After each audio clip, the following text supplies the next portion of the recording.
Yep. See how long that lasts.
I am not on. God, they turned me on again.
Tim, can I share my screen? See if you can see it.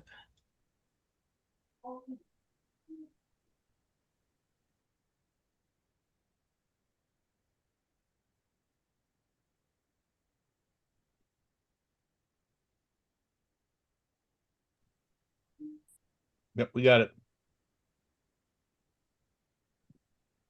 You muted, Greg.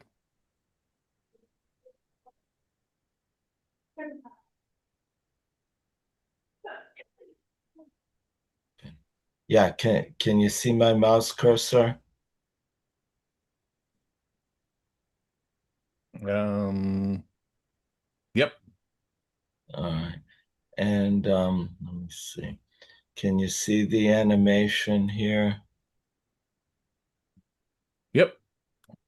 Oh, fantastic. Okay. You're a genius.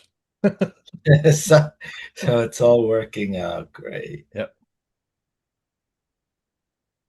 All right, so I'll go back to the title. You want me to keep this off or keep it on? Turn that off for now. Okay. All right.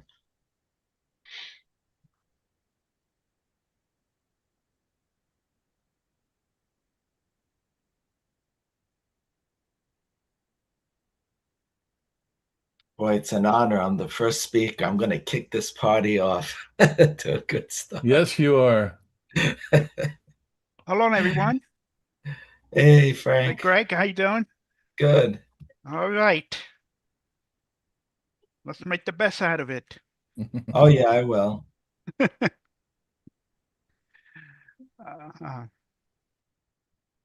I don't know, Frank. He's just shown us his slides, so I think we can skip his presentation. Hi, guys. Hi, user.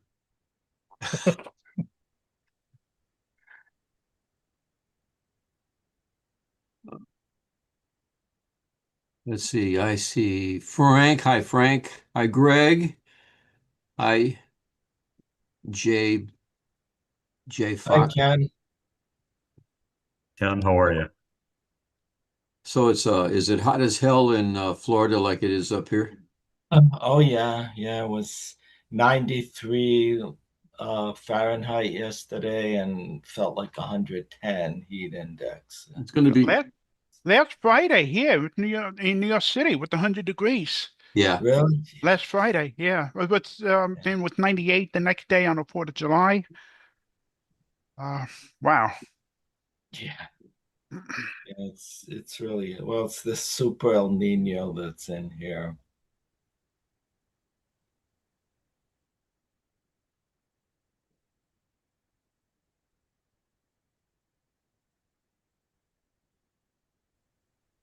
Miss Kim, you got your camera turned off, Kim.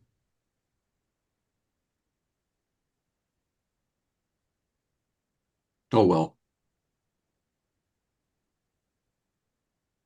We're too far away from the camera. Oh, Camera's on, you're seeing our background. yep. There's Saturn.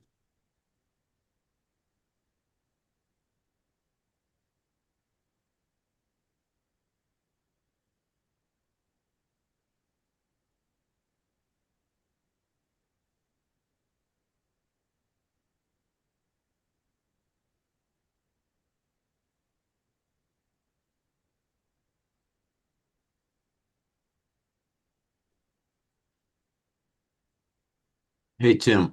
Every time I log into Zoom, it seems like it's a new version. So here, in previous versions, my name would come up, and now it's not. How can we fix that, or what do I do? Um, I can't work that right now. I'm a little busy. All right. I can answer that. If you go to the participants list Yeah, and you'll find your name, you'll see three dots next to that, yeah. your name. If you go in there, you can change your profile name. Okay. Go to I participants. don't, yeah, down at the bottom where the chat is and all the other menus, React and things like that. Okay, You may have to move your mouse to make it come up or click the screen. okay, I see the participants list on the left side, on the right side of my screen. Okay, all right, just find your name and you'll find the three dots.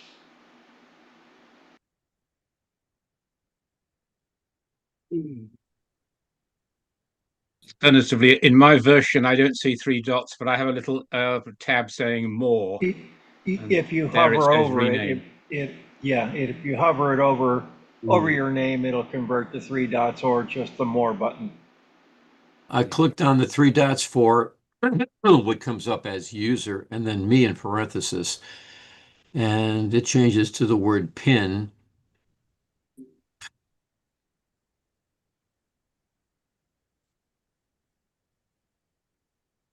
Hmm. You don't get a rename option. That's what I see. No.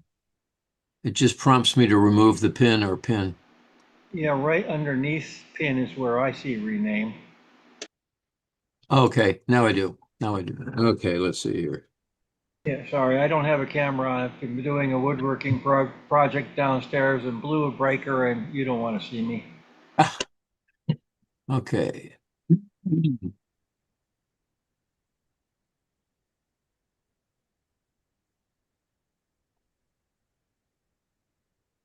Okay. Thank you for your help. Okay, so My you're pleasure. Ken, from whom I get the emails about the journal. Hey, thank you. Good to meet you. What a guy. Yes, absolutely.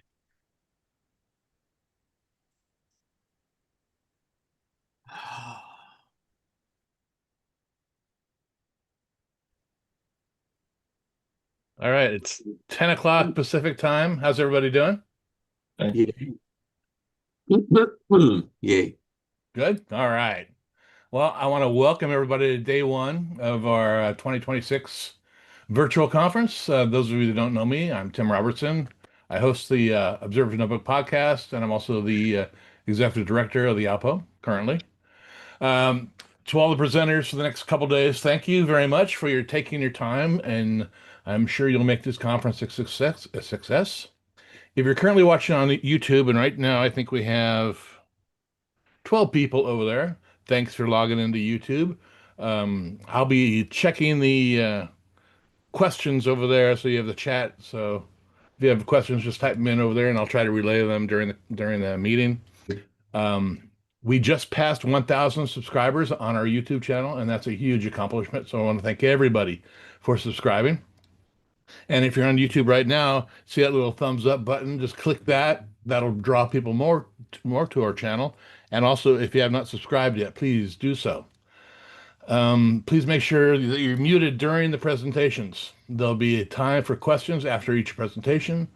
Being unmuted during someone's presentation disrupts the entire video, and repeat offenders will be placed in our little timeout box we have here on Zoom. So you don't want to do that.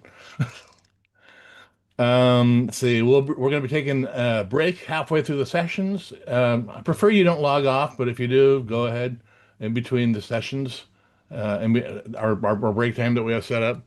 And following today's presentation, the annual ALPO board meeting will take place.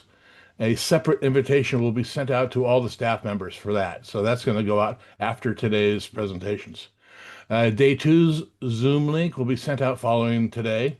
So you're going to get that either late today or early tomorrow. If you haven't heard yet, the ALPO now has a merchandise store. We're having a little glitch on it today, though, of course. But there you can get a beautiful coffee mug and also a nice shirt. So, and all sorts of things are available on the store. So that's available right on our homepage. You see it at the top. Hey, And Tim, are you sporting one of the new shirts available right now? I certainly am. Fantastic. Thank you. Yes. Yes. And following tomorrow's presentations, we'll be having our awards presentations and our keynote address with Dr. David Kring. And that'll also be a separate Zoom link. You'll get that tomorrow following the day's presentations. So that's all I've got for now. So let's get started with our first speaker. And that will be, where's my list? Oh, Greg. Greg's going to talk about Titan and things like that. So, Greg, take it away. Okay.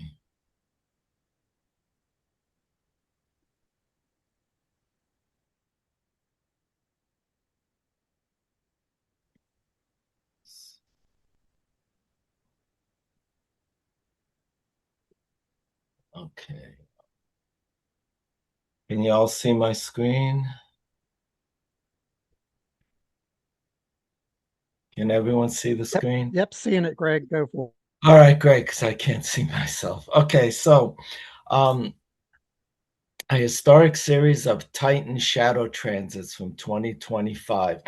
I was made aware by a friend of mine first week in May that there was this series of shadow transits of Titan that were to occur on Saturn while the rings were edge on. And I found out the first week of May. And what happened is, as Titan comes around the planet it comes around every 15 days, 22 hours, basically 16 days. So every 16 days, you'll see a shadow transit of Titan. So this was really amazing. So I made it my mission to try to observe all the remaining 10. But it really bugged me that I missed the first one. And so I looked what I would have seen in Wind-Jupos, and it was right on the ring plane, which would be dark, and it happened during after sunrise. So I probably would not have seen this if the weather was clear. So I made him. So I couldn't wait to see the remaining. Here's my equipment. I have a Meade LX200 GPS 10-inch. Rest in peace. And I used the ZWO 462 monochrome camera. I use a Barlow that's very low power, 1.25x. I find that works better for me. I use the Beta 610 nanometer R and IR long pass filter and an MSI GF65 gaming computer. I have no idea how to play an online game, but the reason I use a gaming computer is because it has high-end components, motherboard, RAM, etc. So I upgraded it to 40 gigs of RAM. I recently upgraded this to a 1 terabyte SSD drive. But here's the so from 400 to 700 is the visible range. And so I wanted it in the infrared because you get less atmospheric scintillation. It's kind of stabilizes the atmosphere in the infrared. Even though you have it monochrome, it still looks a lot better. And so the filter goes 610, which is in the visible, but then goes into the infrared at 95% efficient transmission rate. And here, the efficiency for the for the planetary cameras, like close to 80%. So it's pretty sensitive in the infrared. That's why if you're going to do visible, you have to use a UV-IR cut filter. And so the software I used was Fire Capture. The two best ones are Fire Capture and SharpCap. SharpCap has a $18 a year fee for the pro version. I like Fire Capture. I use this one exclusively. And one of the nice features of Fire Capture I find is it has an auto guide feature. So it'll actually guide for the 60 seconds that you're imaging the planet. And so if a gust of wind came, if you didn't have that on, it would blow it would be moving back and forth, whereas this thing keeps it right steady, which is great. And I like using the SCR video as opposed to the AVI, but both are uncompressed and use 16-bit. And then auto stacker 4, this will align and stack all the frames in the video. Registack 6 is used for sharpening. And then Wind-Jupos, as you saw before, shows you the central meridians, what face of the planet you'll be using, and also derotation, which which increases the signal to noise ratio even more, aligns and stacks a lot of them. It's kind of stacking on steroids. And then I like this program, Astra Image. It's a one-time fee, but it has a really nice deconvolution program. And use the 5, they're up to version 6, but that has AI. You don't ever want to use AI in planetary imaging, could introduce artificial artifacts. This is science. And so, and then Photoshop, I have an old version of Photoshop, CS4. Now it's subscription based, but there's a free GIMP. And so I downloaded this and played around with it. I was really impressed. It has everything Photoshop has. I like using what's called a high pass filter, and the high pass filter does sharpening very, very slowly. And GIMP had it too. So I was really impressed. So GIMP has everything Photoshop has. So if you want to save some money, use GIMP. Now, my typical observing conditions you would think were ideal, and they weren't. This was June 16th. Now, no one in their right mind would ever be out imaging on a night like this, but I wasn't in my right mind. I was determined to get all 10 of these. And this is the moon, actually, and this is right here. There's Saturn, and here's my telescope. Okay, so if you notice, one nice thing about Florida, if you don't like the weather, just wait a minute. These clouds were passing relatively quickly, and you could see these nice little spots. We could actually see the dark, or you could actually see the sky. So I waited until the clouds moved into this. I had this little patch, and I took a 75-second video. See, this just passed it here. And that's what I did for 6 out of 10 of these observations. So I had far from ideal conditions. And then I had written an article published in the Strolling Astronomer in the spring issue of all 10 of my images here. And this is how they came out. And they came out really bad. I went back and forth with Kempo on this, and you see all these artifacts here. These were the way the magazine was laid out. This is what it actually looks like. Look at that. See, much nicer alignment. Okay. And the thing that's interesting here is that there's 2 things to notice. One is that the angular diameter increased from 16.4 to 18.7 of Saturn. So I'm at the same power here. So this is the angular diameter of Saturn increasing as it approached opposition. And then the reason you couldn't see Titan here is because it was just too cloudy, as you could see a few slides ago. And also notice how the shadow of Titan here got higher each time with each successive passage. Isn't that cool? Now, on April 29th, it would have been right here on this dark ring plane. See, so it probably would not have been visible, plus it was daytime at the time. All these were taking 9-10 hours. Here was like 2, 3, 4 a.m. local time, and I'm not a morning person, so I had to pull all-nighters for all of these 10 observations. But notice how it's increasing. See, going up each time. And this ring is an artifact, unfortunately, of processing. So that's not. So that's that. And then here's the other 4 here. These look even worse. Look at that. Okay, but if you were to look at them, that's what they actually appear. See, that's in the journal, and that's what they actually came out. So it came out a lot nicer. Notice it's getting a lot higher. And then here, this was the best one, 1 day prior to opposition. Okay, this is Titan itself crossing the face of the planet, and then here's the shadow. So normally it was way up here, but now it was like, wow. So that was one of the best observations. That was really cool.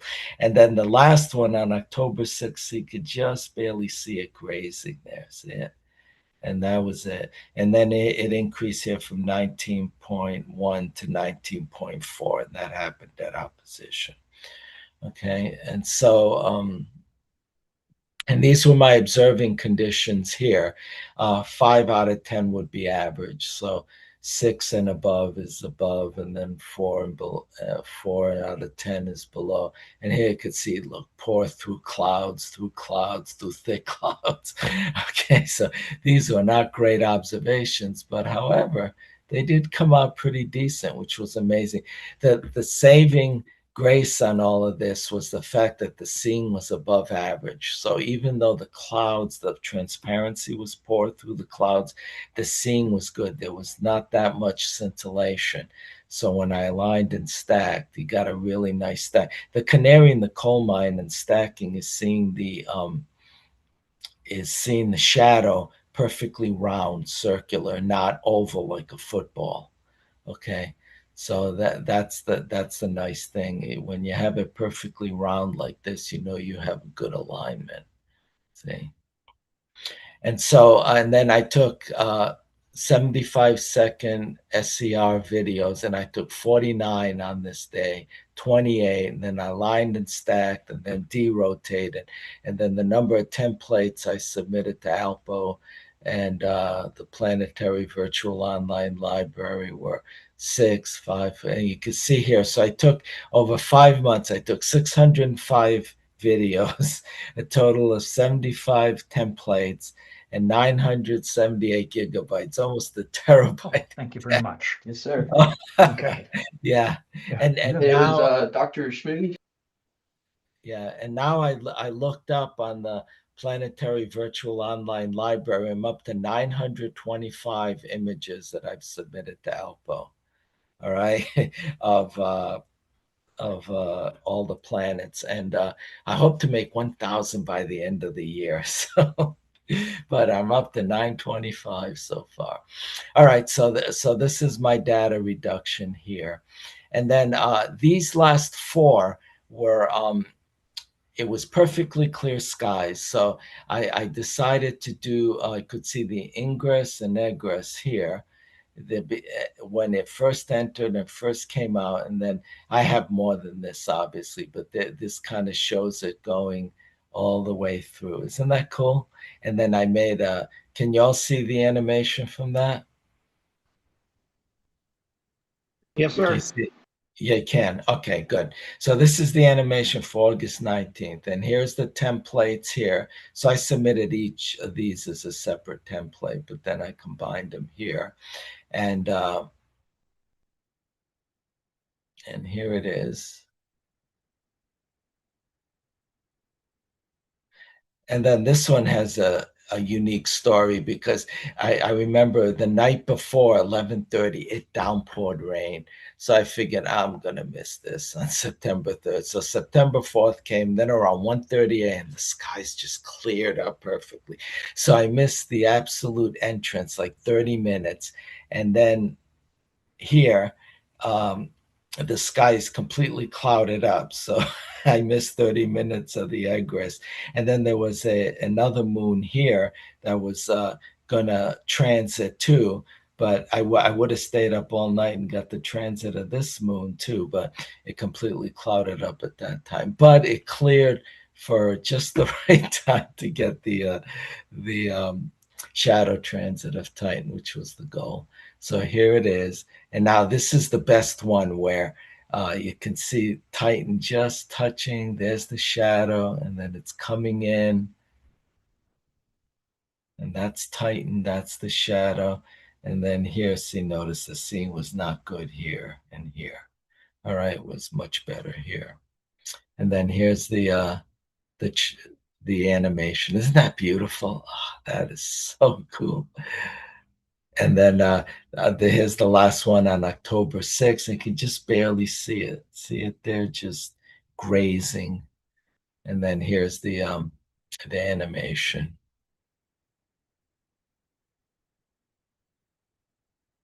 Okay, so now I'm going to show some other. I belong to the HST Jupiter groups, which was started by Crisco, and anyone who's anyone in the planetary imaging field submits to that database, and also Apple ALPO has all the key members of ALPO also subscribe and are able to get the images from there. So before I go on, any questions on my images on the what Yeah, I Greg. had? Yeah, Greg. Yeah. There's a question on YouTube. Did you manage to see the shadows of any other of Saturn's moons last year? Yeah, I did.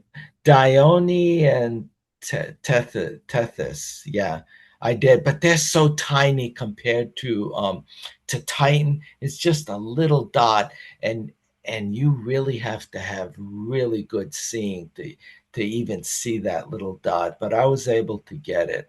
Fortunately, I live near the Gulf of Mexico, and so we have a nice laminar flow.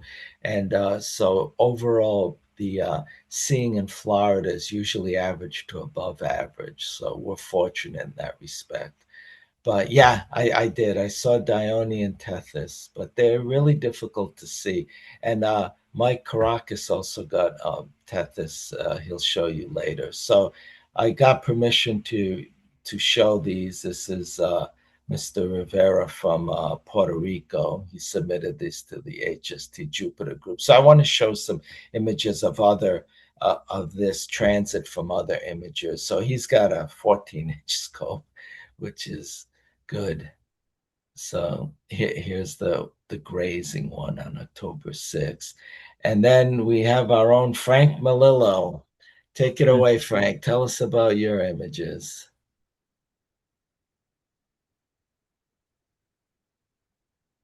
Frank?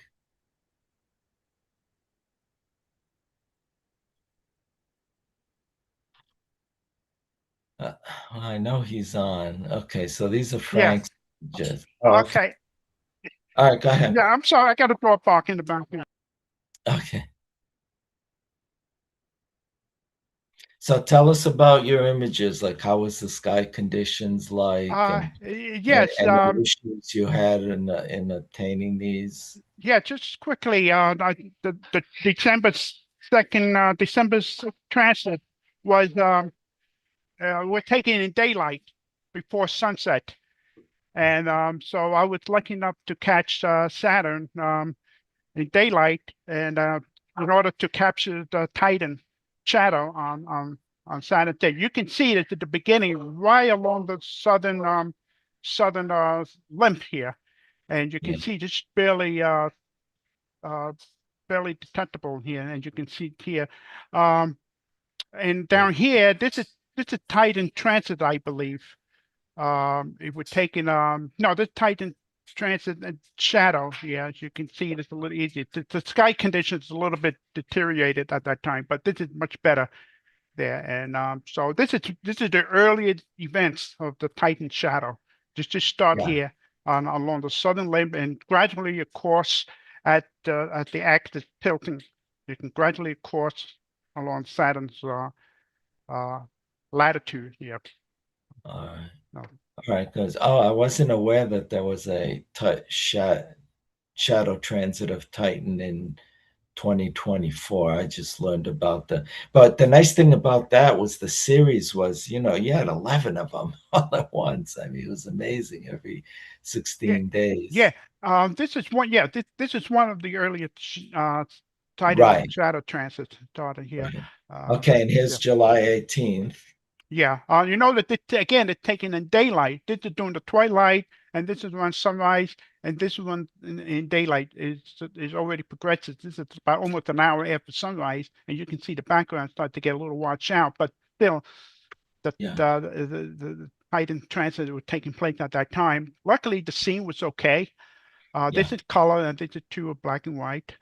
Yeah, this is the close up of the. Yeah, you got a nicer grays. Yeah. I think it Yeah, was. I think it was deeper. partial It Yeah, was it was a partial partial. credit, yes. And you can see Partial. here, even though it's partial too, and it shows here too.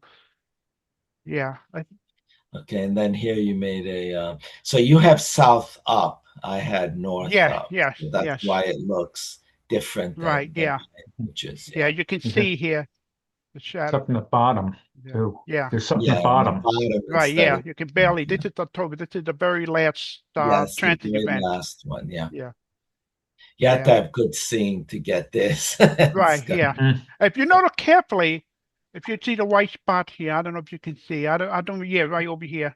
It's just coming into the view. So you have the It's in the white spot. southern hemisphere. Yeah, yeah. southern hemisphere. This is south. As you can see here at the same time, the Yeah. shadow event. Mhm. And Yeah. we're So, using the same instruments too. Me, yeah, 10 yeah. inch. Mine's a GPS, but the Right. optics are the same. And the 290 I'm using the 462. And then we're using the same filter, the 610 nanometer. There's a nice 685, but it's darker red. And so since Saturn has a lower surface brightness, I like using the 610 for the infrared for Saturn because it lets more light in. And then Mike Caracas, tell us about your images. Oh, first of all, Greg, thanks again for allowing us to be part of your presentation because, I mean, your body of work is so extensive, capturing as many as you have. I mean, you don't need us, so it was really nice of you to include it. No, but it's good to show other people's images too, compare and contrast, because you may have a better image than I did on that night. You know what I'm saying? So, and plus you have a bigger scope, a 12 inches opposed to a 10. So it appears a lot bigger. You learn something from everyone's image. For sure, for That's sure. fun. Well, actually, like my instrument, like you mentioned, is 12 inches compared to your 10. But apart from that, I think I'm using much the same gear, the same camera, and Yes, same as here. even the same Barlow, actually, the Vernon Scope 1.5, 1.25, which gives me just the right image scale I need for Right, the sensor sizes, which obviously is what you do as well. right. So, like my images that I have, there's four included in this presentation, and they basically span from July into October. And generally, for the most part, the seeing was fairly poor, but there was occasionally, like I usually get better seeing towards July, or pardon me, for August, September, and that was the case this year too, and well, last year. So yeah, conditions for this particular image here that we're seeing is fairly poor. And what I do when the seeing is poor myself is I get a different opacity of the IR filter from instead of the 610, I go to the 642, and if it gets really bad, I'm at the 742 IR filter, and I find that makes a pretty good difference with just trying to salvage something out of this session. So go to the next one, Greg, if you wouldn't mind. Okay, sure. So just on cue, like August, so I had better seeing conditions for this one. And although it appears that it is kind of a color one, what I did I for can this one, I did see a that. composite. Yeah. And I did a composite one for this one, though, just because Yeah. you get so much more detail with the RR, with the monochrome and IR setup. So I just did a composite image, so I got a little bit of color in there. And yeah, so this again, the seeing was much better for this one. It was nice to get one one Titan Transit with seeing that was decent. So I was very grateful to get this one in August. And also, you got someone mentioned on YouTube if I've seen shadow transits of other moons, and I said Dione and Tethys, and here you're showing Tethys. So can you comment on that? There's the actual moon, and see you can see the shadow. Why are there two here? Oh, those ones are just and you'll see it in the next slide. Basically, there's two little surface markings, and I did an animation in the next slide, and you can see them more carefully when they're very Oh, faint. Like you said, Greg, I mean the amount of the surface details on Saturn are so very, very subtle that it yeah, really pays to make an animation so you can just try to glimpse them a little bit better. right, right. And And you know that they're real and not an artifact if they're moving with the planet. exactly, exactly. And aside from the actual joy of imaging the transits, I really enjoyed seeing the surface features on them as well.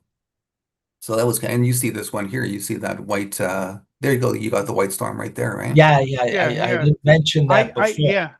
I think Frank that's the same Melillo white spot. actually made me aware of that when I sent him the images. He said, see, there's a little white storm there. So I kept following that for a few weeks till it disappeared. Remember that, Frank? Yeah, yeah, right, yeah. Yeah, I You think know, that's the But same white. yeah, you made me aware of that. I was focusing with this and so in awe of this that I missed the white spot. Yeah. I think So that storm still exists now. I've been seeing some images posted that they're showing a white storm in that southern hemisphere as well. yeah. And then So Paul Maxim, he's very prolific. He sends a lot of images to ALPO and to the HST Jupiter group. So these are his images, July 2nd, July 18th, August 3rd, August 19th. And he's basically using a C11. So he's using a C11 and he's using the 678 mm. All of these have 2.9 micron pixels. And I find that is the best size pixel to use. And I bought a one that's a 1.45 micron, thinking I wouldn't need to use a Barlow. And the image actually didn't look as well as using the 2.9 micron uh, 462 mm with a 1.25 Barlow. It looked better. Some I don't know, but here it is. And that he's got a much better image. See, that's why I like showing, different imagers photos, because see, he got this partial much better than I did. Well, he's in Arizona, so maybe in Arizona they got a better view of this than I did and that's it, than I did in Florida. Because if you look at my animation of that, you can just barely see it. See that? You can just barely see that. So that's basically it. Finished early. So any questions or We were comments? fighting clouds in Arizona for some of these events. Oh, really? Yeah. Yeah. Yeah. I mean, this was for 6 out of 10. This is what I had to encounter. I mean, it was touch and Yeah. go, really hairy. That's what I was working through. Yeah. So it was not, but except the last four, these four had perfectly clear skies. That's why I did animation from the very beginning to the very end. So I was very, very happy with these four. And actually, these four were the best because I got this one, which was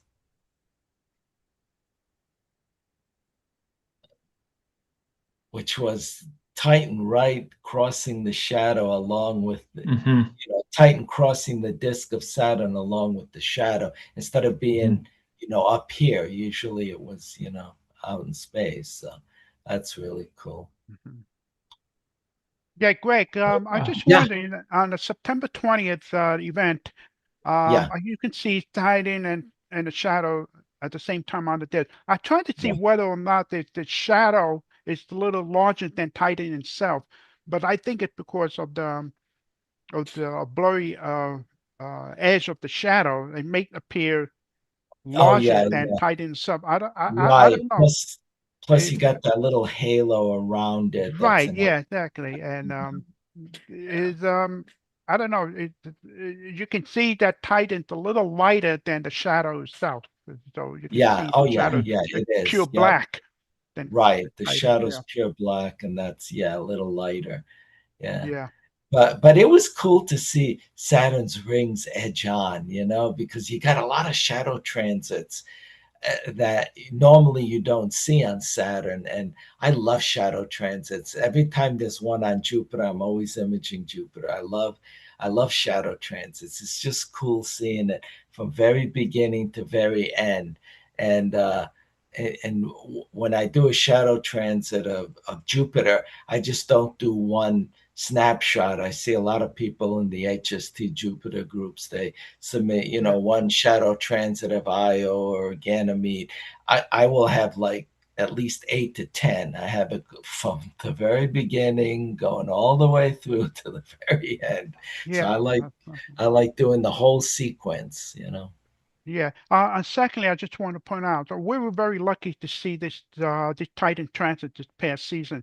Back in 2009, most of the events visible on the Eastern Hemisphere, and there was very few events visible Yeah. from Oh, our yeah. area. Thank you, Frank. I forgot to mention that these were only visible in the Western Hemisphere.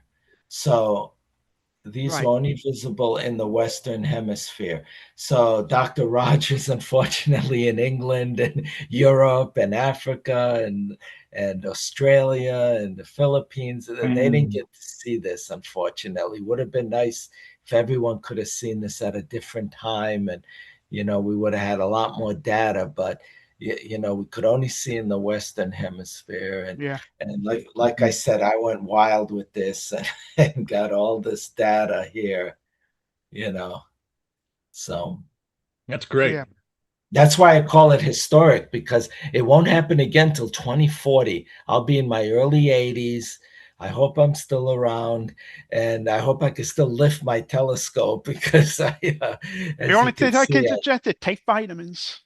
yeah, Take vitamins, I set up and dismantle every time. See, I don't have it on wheels. I'll have to put it on wheels at some point, but yeah.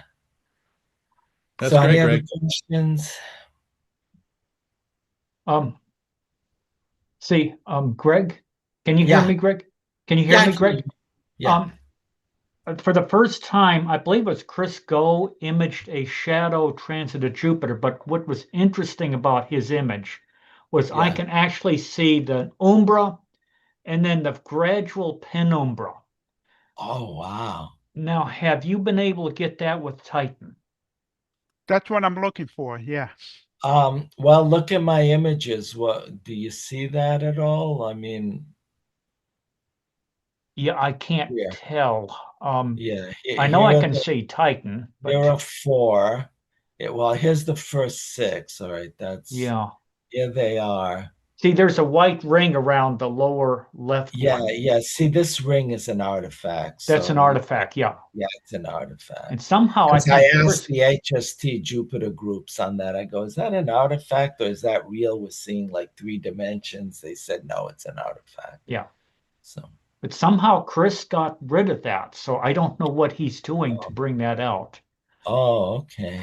I believe it's here, Chris Go, but yeah, here the scene was so bad you didn't get that artifact, but yeah. here the scene was a lot. See, you can tell. Look at Yeah. that image as opposed to that. You can tell the detail on the disc is not as good.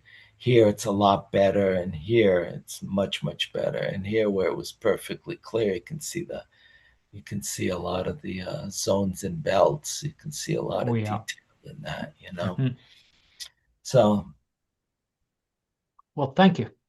oh, you're welcome. Good job, Greg. All right, so I'll stop sharing now. Thank you.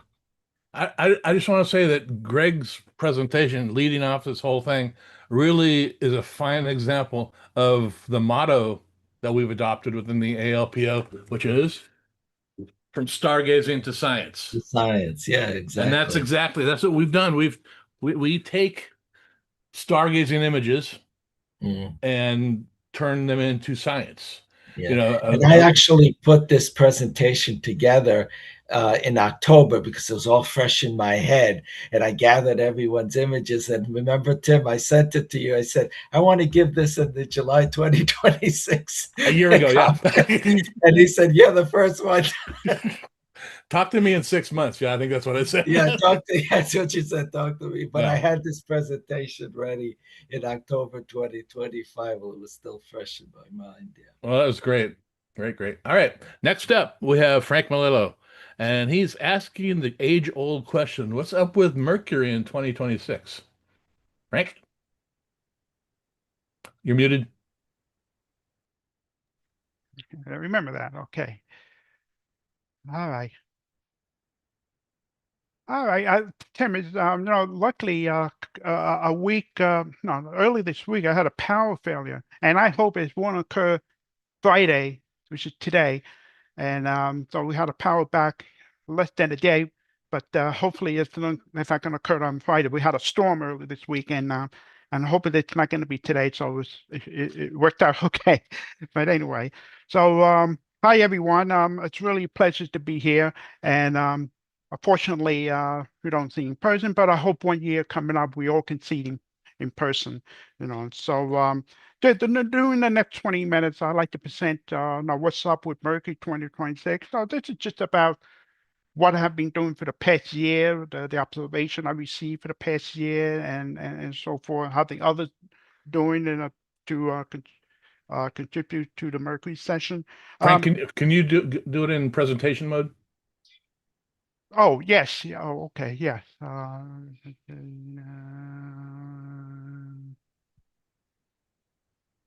There we go. All right. Can everybody see it? Yep. Yeah. Okay. Great. Okay. Before I go any further, a couple of months ago, my wife and I paid a trip to Florida, and we went the entire state of Florida. Went to Clearwater Beach, went to Sarasota, and went to Fort Lauderdale, Orlando. I went to car. We went to car, and we went all over the place. And finally, I have a chance to meet Greg. First time. We had a terrific lunch together, and for a couple of hours in Long Beach, in Longboat Key in Florida, which is along the Gulf Coast, and I had a chance to meet him. And it's just a coincidence that my sister-in-law lives in the exact same town as Greg does. Greg lives in, but he lives in different communities. So we had a chance to have lunch together. We'll talk about the ALPO organization, we talk about Mercury and so forth. So it was very nice. It was a pleasant to meet him and so forth. Along with my wife and I had lunch. Anyway, like again, the next 20 minutes, I'll talk about Mercury. I'd like to encourage many people to observe Mercury because there's it's a lot of people observe well observed planets like Mars, Jupiter, and Saturn. And how many times people see Mercury? Yeah, not too many times because always close to the sun. It's always hard to see. Buildings and trees are always in the way when it's visible. You got to plan ahead a little bit ahead of time if you really seriously want to observe Mercury and trying to observe maybe possible detail on the surface. And so if I use this map, messenger quick map. It's the 360 degrees Abibo map, and you can see the entire surface of Mercury. And those are the name of the features that you see on the screen. But I can able to limit that so you can see the surface a lot clearer. And those white spots you can see are great craters and all dark beetle, the white regions here. And so I usually, use this map to identify some of the features that we've seen in the images, so I can able to identify them. Also, I use Messenger Quick Map a lot closer, so you can able to see the details of the surface. You can see their names, the ray craters, and you can it help you to identify closely what you see in the image. Okay, Windows software, I use that also to determine the position where Mercury should be on the day I observe. So you put in the date, the time. As a matter of fact, I put today's date, July 10th, 13 Universal Time, which has happened occurred this morning. That's what Mercury looks like right now. Just a very thin crescent, and it's approaching the inferior conjunction on Sunday, July 12th. So it will enter in the morning sky. So just to give you an idea, what Mercury should look like the day you're observing. Then if you go ahead, at the Meritus, you can find out, the position, elongation, how far away from Mercury from the sun, light time, Dick's diameter, limited fraction, whether it's crescents, half, or gibbous, and so forth. The visual magnitude and the longitude of the sun, the declination of the sun, Earth, and declination of the sun. There's always zero because Mercury axis always points here. It doesn't tilt any direction. And they have the right ascension and so forth. Declination helps you to the coordinate the position against the sky background and so forth. And this is the longitude of the surface, and so forth. That's pretty useful before I start to observe Mercury and help to find out the data that the day of the observing.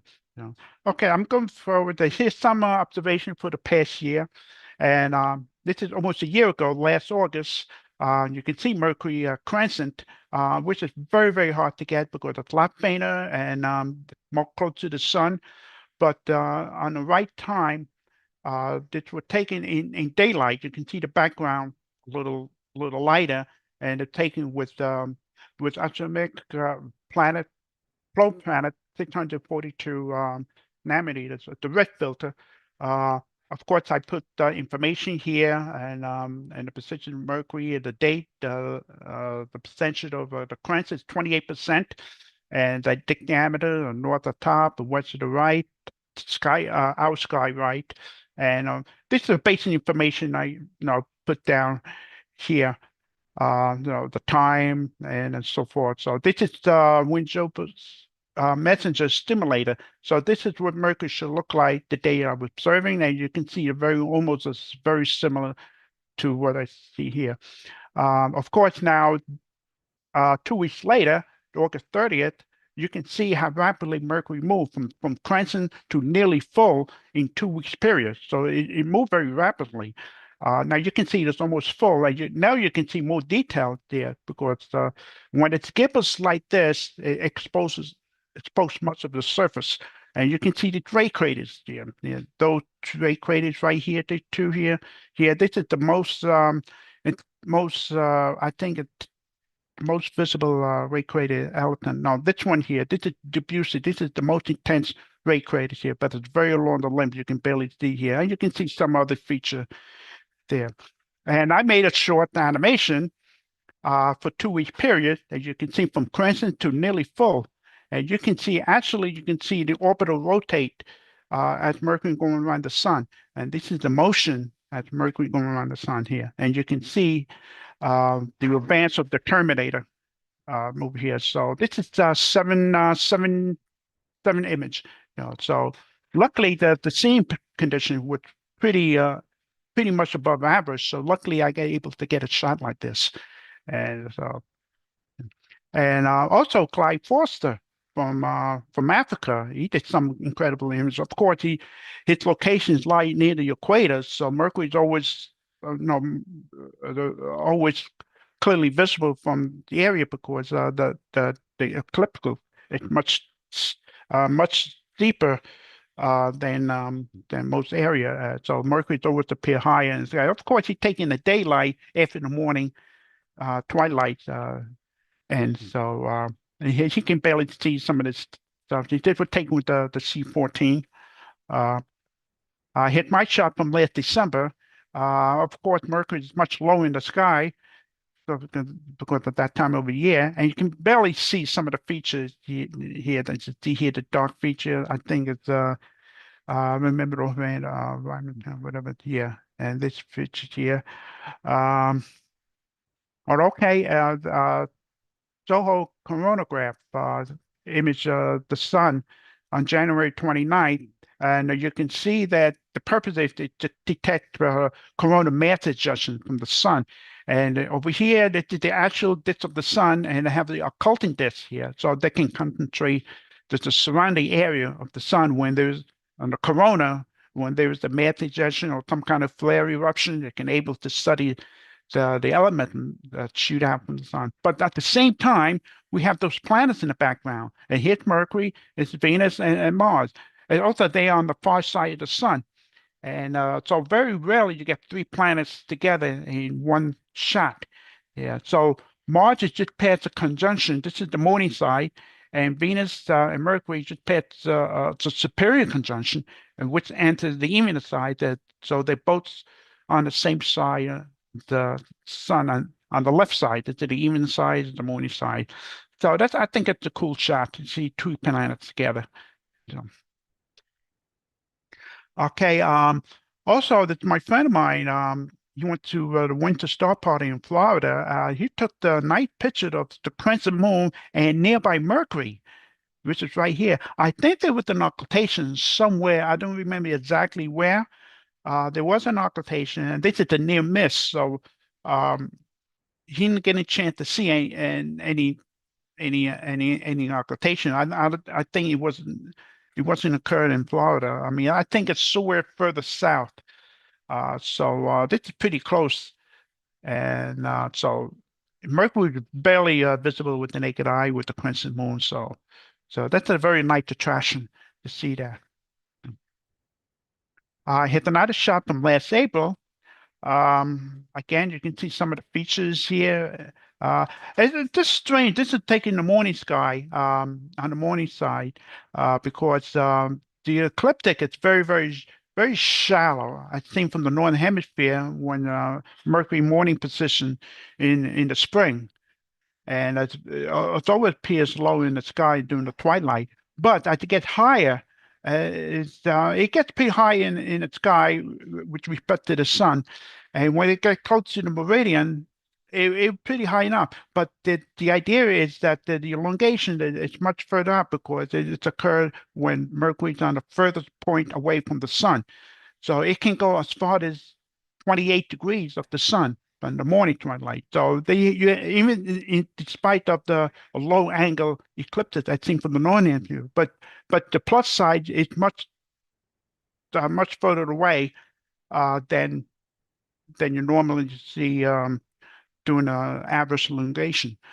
So luckily, during the daylight, I can able to capture Mercury, this position, and even Clyde Forster too. You can capture some of the details here too.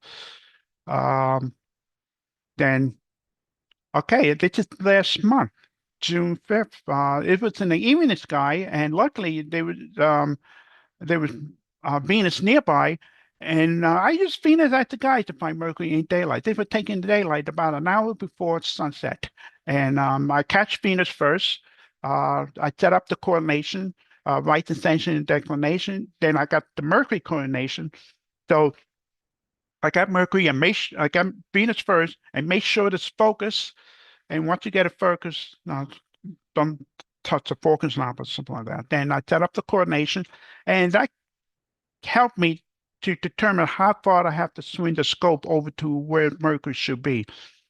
With a low power eyepiece, I found it within a minute. And luckily the scene was good, and I can able to capture some of the very faint ray craters here. And these are the ray craters here. This is the wind simulator. And you can see here, this all corresponds all this here. And so it was visible though. And doing the average, above average scene condition. And so they were the lucky shot. Very rarely I get good image of Mercury in the evening sky because you hit a lot of turbulence, heat waves, a lot of the atmosphere that's being heated by the sun in the late afternoon, something like that. Very rarely you get good shot in the morning, in the evening. I would say maybe once every 3 years I get a decent shot.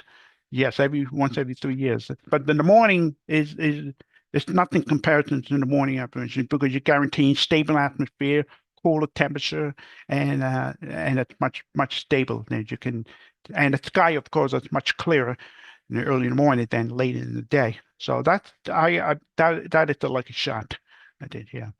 And now you want to compare this surface here compared to the same surface I took 5 years ago, but this during the morning apparition. So you can see that the gibbous space is facing the other direction. So these are the same feature. What you see here, this is the same feature as you see there. So this is a good idea to study how they reflect near the terminator when the sun's shining from one angle, and this side the sun was shining from the other angle on nearly the opposite side of the sky. So that's a good idea to study how well it reflects as being seen near the terminator. So over here you can see this feature here is the same as you see here. Now this names here, I don't know how to pronounce the names here. I really don't pronounce. So these are the names, and you can see able to identify here. And also there's several more features right here, but it's very close to the terminator. It's hard to see. So I believe it's a very good comparison those features that you can be seen from the morning and evening and compare both sides from different solar angles as seen from Earth. So I had a paper written up of preliminary studies of the albedo feature in the morning terminator and the evening terminator. We published last year, I believe, and you can able to compare both sides to study the reflection that's seen from Earth. Now, it's another image taken by Clyde Forster, and you can barely see some of the features here. The features here, same as this, you know, and here's the animation I made. Clyde Forster 7 images, and you can see the gradually rotation, the orbital rotations. You can see the features from left to right. So that's the best way to do it, to catch some of the subtle features there, compared to the still image. Converted to an animation, you can follow it. It's more eye catching that way to see the features much more apparently. Okay, there's another person that just emailed to me a couple weeks ago. He's from India. His name is Raj Sega or something like that. So he's just beginning to image Mercury, and he got he's fascinated about Mercury because this is a much more challenging object. So we have another person interested in observing Mercury, and so we can able to correspond with him and to trying to get the interest in observing Mercury and trying to image. So this is a good way to start, but so it's a good way to present time, Okay, there's another morning coming up next month in August. It will be favorable. So this is the morning apparition. I've seen from the northern hemisphere about 45 minutes, and you can see that it's fairly high among the stars in the background. So just to give you an idea that the apparition is favorable, the morning favorable. I've seen from the hemisphere. Next month. Frank, Okay. what's the Yeah. altitude? What's the The altitude of altitude. Mercury? This is 45 minutes before sunrise. I would say about 10 degrees above the horizon. Yeah, it will Thank be you. Sorry to clearly interrupt. visible. Yeah. Okay, guys, to keep observing Mercury, send your observation in. It can be analyzed and get it published in the ALPO journal, and this is the form. Drawing and the imaging. You have any imaging, you can paste it here. So if you plan to go on a trip or something like that, somewhere it's hard to go, find a Mercury that's a good place to go. So okay, so okay, that's it, everybody. Thank you, Frank. John's raising his hand for a question. Yeah, hi Frank. Yeah, thanks Yeah. for showing us that. I'm really impressed to see what great images you and others are getting. Yeah. I just wondered whether any of the people in the ALPO group observe Mercury's sodium tail. Have anybody there been taking images of Mercury's sodium tail? Yes, I have few images in the past year, but not in this year. If you remember correctly, I gave a talk on this a couple of years ago, and the paper's written up, also published in the journal. First, I never done it myself because I don't have the sodium filter, but eventually I will get one, because you gotta have a proper equipment to do it, because you need a wide angle telescope, a short focus lens. You don't need too much magnification, but you need a wide angle focal length, and so you need like a small refractor to do it. I have a question about the messenger quick map. What's that about? Could you explain that, please? Oh, yeah. Okay. You heard my question, right? Yeah. The messenger the quick map. That's right. Yeah, please. Yes. Okay. Okay, is it this one? This one? Yeah, Yeah, I mean, yeah. so Hold on. what is it? I've not heard of that app. It's some kind of mapping. This is the map that was taken by the Messenger spacecraft when it orbited around Mercury. Okay, they all attach it together. This is this is certain kind of light they're able to bring out the feature much clearer. And this a color represents some kind of surface composition. So that reflect more light here. These are ray craters here. You can see the ray craters here, and you can see some of the features here, like close-up shots. You can see what they are much clearer.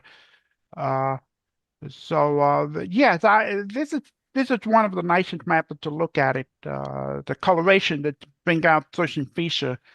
Also, you can do black and white too. So you gotta have a software. Download the website for this. I use this more most of the time and help you to identify what features you see on the image, compare what you see here, and they have the names here, what they are. And those are bright regions here. This one here, it's not a ray crater. I think it's a ray crater, but it's like a volcanic crater floor here. Most of the time, it's interesting seeing this area here. Okay, good. Thank you. I appreciate that. Yeah, Thank you and very much. so that's a very useful map here. So, yeah. Great. Anybody else? All right, Frank, thank you very much. Oh, you're welcome. Yeah. All right. All right, next up we have Jim Tomney, and he's going to answer that question, what happens to my observations? So, Jim, take it off.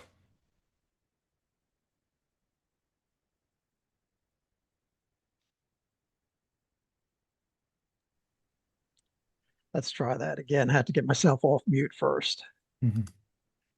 All right. So yes, as Tim indicated, the subject of my talk is going to be what happens to my observation, kind of the how, what, and especially the why behind sending in your observations to the ALPO. So for context, this talk is going to pertain predominantly to gallery items, which is to say it's solar and major planet reports that are sent in. The other sections that are in the gallery, like lunar, comets, meteor, they also are using your reports to further our understanding of those objects in their own ways. And sections may be doing more than what is covered here. This is not an all-inclusive talk in terms of how your observation is leveraged. This talk covers things that are kind of in common across solar and major planet observations that you send in. So why do your observations matter? Close to 80 years now, our observations by amateur astronomers and submitted to the ALPO have been the source for professional and citizen researchers. Amateurs, basically, we can cover those temporal and geographic gaps between spacecraft passes and major observatories. So, indeed, the large observatories and the spacecraft, we can't really compete with the detail that they offer the scientists, but we can fill in the gaps. We are in a situation where with thousands of amateurs around the world, we have an always-on network that is catching transient events that professional facilities can miss. This kind of distributed observing network basically means that no single cloudy night is going to stop the science. There's someone somewhere that's going to be capturing the data. And so that's why your observation can be important, because it can fill in these gaps. So who can submit observations to the ALPO? Basically, anyone can submit their observation. There is no requirement that you be a member of the ALPO. I know in our survey that we did, I think there may have been some confusion about that. So to make it clear, You do not have to be a member of the ALPO. Of course, we would love you to be a member. And if you are a member, the reports that the JALPO puts together in terms of summarizing apparitions and analysis of the data, those reports are going to tend to highlight the work of our members. So again, if you are a member and you're sending in your work, the chances of it being featured in an article is probably better. You can submit a drawing or an image. I think sometimes people today feel that drawings are not relevant, and gee, why would you do a drawing when an image can provide so much greater detail? And part of that is, I like to say, in terms of historical context, for most of those 80 years, probably the first 50 at least of them, the observations were in sketches. So if you are still doing sketches and sending them in, that kind of gives us a link back to what we were doing previously. So, in terms of the shading of something or the size of something. So, the general appearance. So you can see changes against our data from decades ago if you are still doing sketches. So while the preponderance of our work that is submitted is in fact images, and that's great, I would not discourage anyone from doing sketches. And in fact, we have some really amazing sketch artists that contribute to the gallery. And what size a telescope? Well, to be honest, a small telescope, 60, 80 millimeter, really makes up the bulk. If you analyze the database, it makes up the bulk of our observations for solar and lunar work, and 150 millimeter to 350 millimeter for planetary. So, that kind of covers a large range of instruments that can be used for sending worthwhile reports into the ALPO. So where should you submit your observations? They should be emailed to the appropriate email address, and this is published on the website. When you send it there, the section coordinator and the gallery administrator, which is me at the moment, gets a copy of your image or your sketch along with any text, in your email. You can send directly to the section coordinator. That's fine, but that definitely will not make it into the gallery if you are sending and corresponding directly with the section coordinator. I certainly don't want to discourage anyone from, communicating and having a conversation with the section coordinator. I think that's great. But in order for it to be posted in the gallery, you should be sending it to one of these. Another good reason to send it to this email address is that should the section coordinator change hands, somebody, steps down in terms of a particular section and somebody assumes the reins, by sending it here to the specific address for the object, it's going to make its way to the new coordinator. You don't get into a situation where you're sending it to a coordinator who has retired from handling duties for your particular object.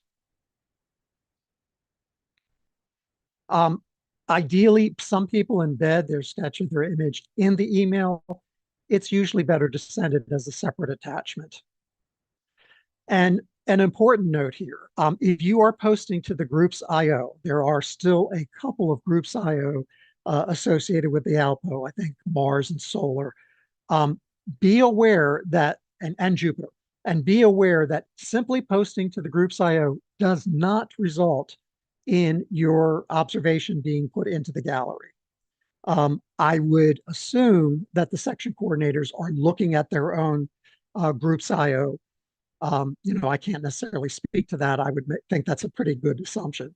But if you are posting there, that does not mean that it is automatically going to show up in the gallery, because we simply do not have the capability to go out to the groups IO and to grab your observation and then bring it into the gallery. Please send it directly to us and maybe carbon copy the groups IO address. So how to submit? You want an acceptable file type. At the moment, we use JPEG and PNG. You can send a GIF animation, especially if you'd like the section coordinator to review it. But at this time, due to space considerations, it is very rare for us to publish a animated GIF. So, you're welcome to send them along.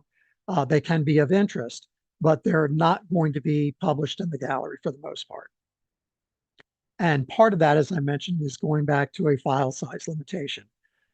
We have a 400 kilobyte size limitation, which is up from the old website, which was 300. And basically that is because it's a performance issue. When somebody is reviewing data and pulling down images, 3, 4, 5 megabyte images, you just can't do that. You're going to run into performance issues. If you are sending us images, and a great number of people do, that are larger than this threshold, they will get automatically resized. I would encourage you to do the resizing before sending them in, or at least get it close to the 400 kilobytes, because when it runs through the script to resize it down to an appropriate size, if you give me a 3 megabyte image of a solar prominence, by the time it gets sized down to 400 kilobytes, sometimes your annotations on the image, which can be important, get a little fuzzy. So I would suggest and recommend that if you're sending an image, try to get it somewhat close to the 400 kilobyte level. A critical thing is the annotation on your image. You can't just send the image without any sort of documentation. And what we do require is that you put the date and time on it, your name, the telescope equipment, and potentially the camera that you used, and the wavelength that you used. People vary in this. Some of us give us a large amount of metadata like that. This is like the core that we need in order for your image to retain some scientific viability, for us to be able to know certain aspects of it. Other metadata that people will include, and is great, is the location. A location, if it is like a solar eclipse, we definitely want the location. Seeing and transparency are often added in. Your imaging equipment, we definitely want the telescope. We want to know, the aperture and potentially the focal length that you were operating at. Imaging equipment is another nice to have.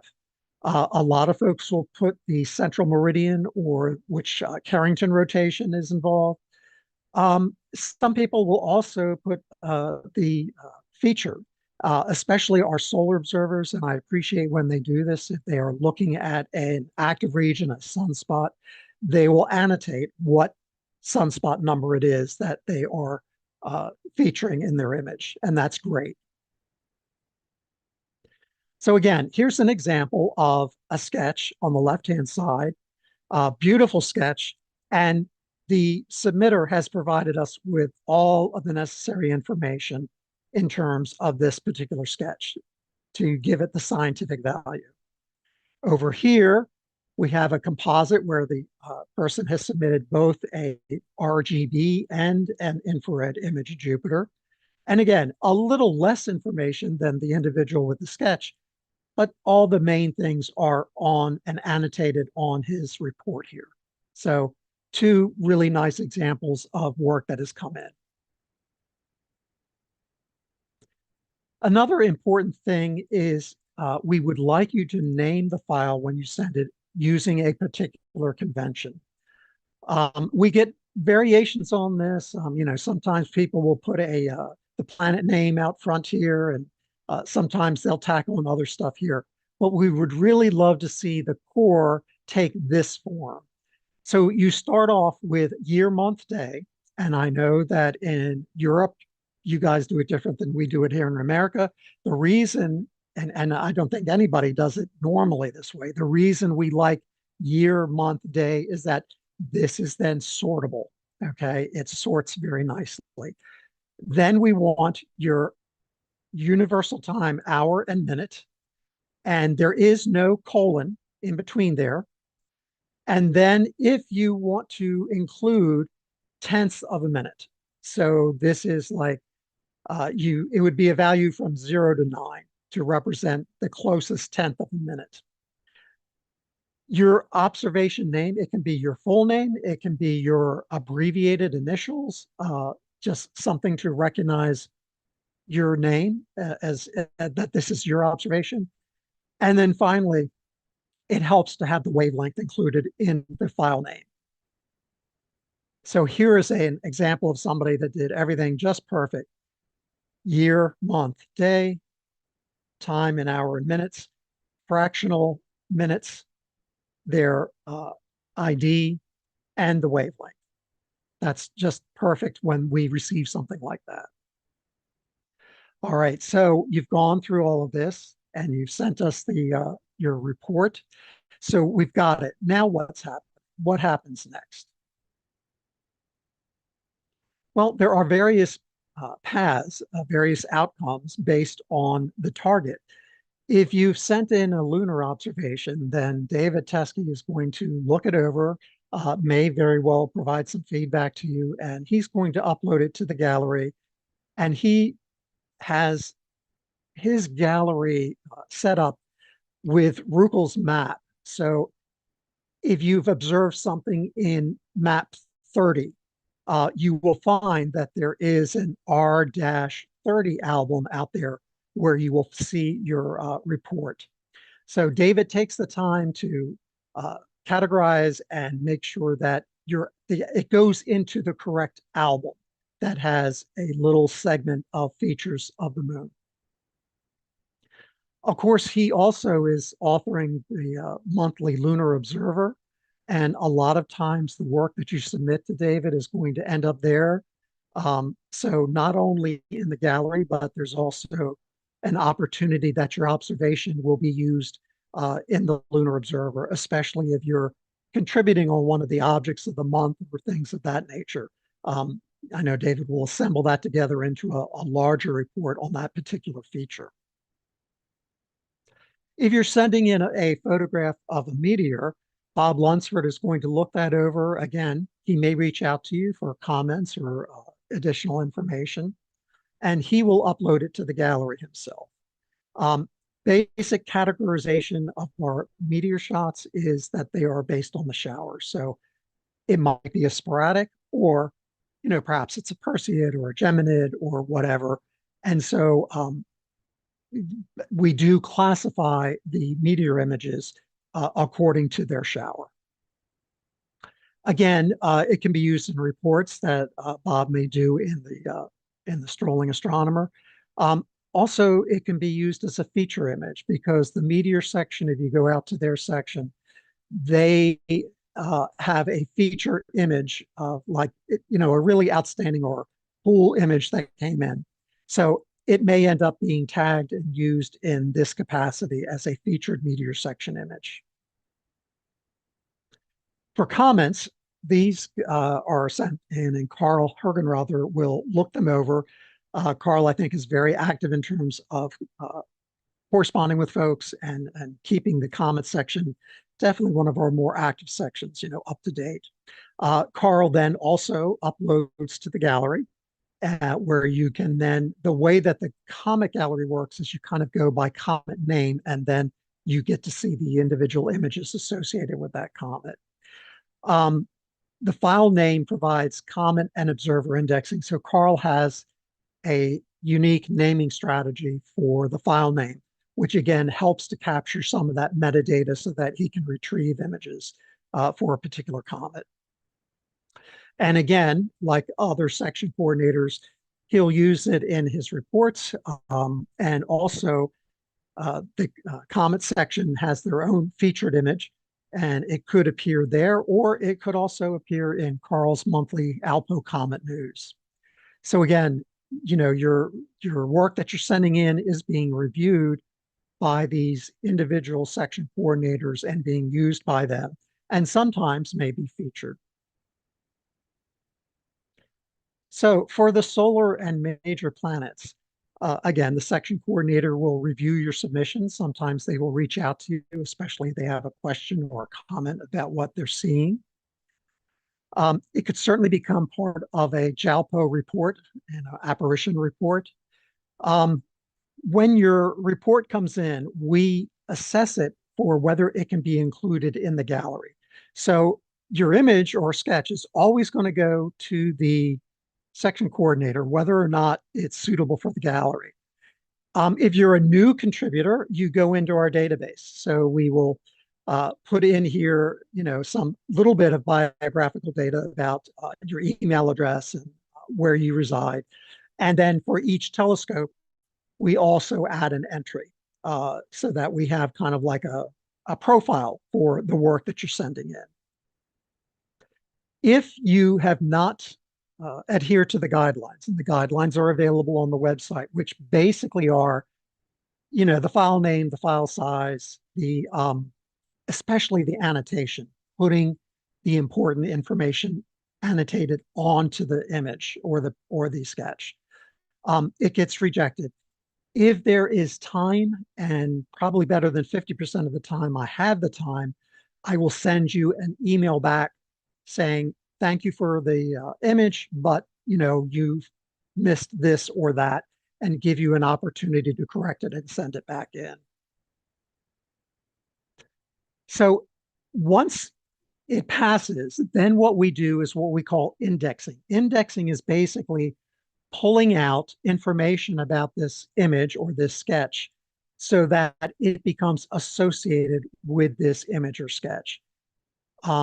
A lot of it is done with a desktop application. And so here's an example of it. Here are the emails with the attachments. So you click on one of the emails that displays the attachments. You click on the attachment. If the individual, like Frank has done here, has named it well, we then can extract that information. So by simply clicking here, I automatically get the date, the time, who the observer was, and the wavelength. So that saves me time from having to try to identify and abstract by looking at the image over here. The other thing is that I can pull from the drop-down. I have a listing, as I showed you just a moment ago, of the telescopes that Frank has. I can select the telescope. If he has included anything in terms of seeing or transparency, I can include that. And then most importantly, again, here Frank has done a great job of annotating some of the active regions that he's picked up. And that then goes into our kind of like free text file. So each one of these separated by a comma becomes a tag that is metadata associated now with this image that has been taken. And then once this image has been indexed, as shown here, it will then go out onto our database. So, it has the file name, the filters that were used. It does retain any message in the body of the email, the type of scope. All of this material is now in our database and associated with that image. And obviously, we then push the image out to the gallery where it can be seen. When you click on it, it opens up a larger image. And you notice that the metadata that Frank provided is now visible here for everyone to see as well. Now, we have also been doing a push to online indexing.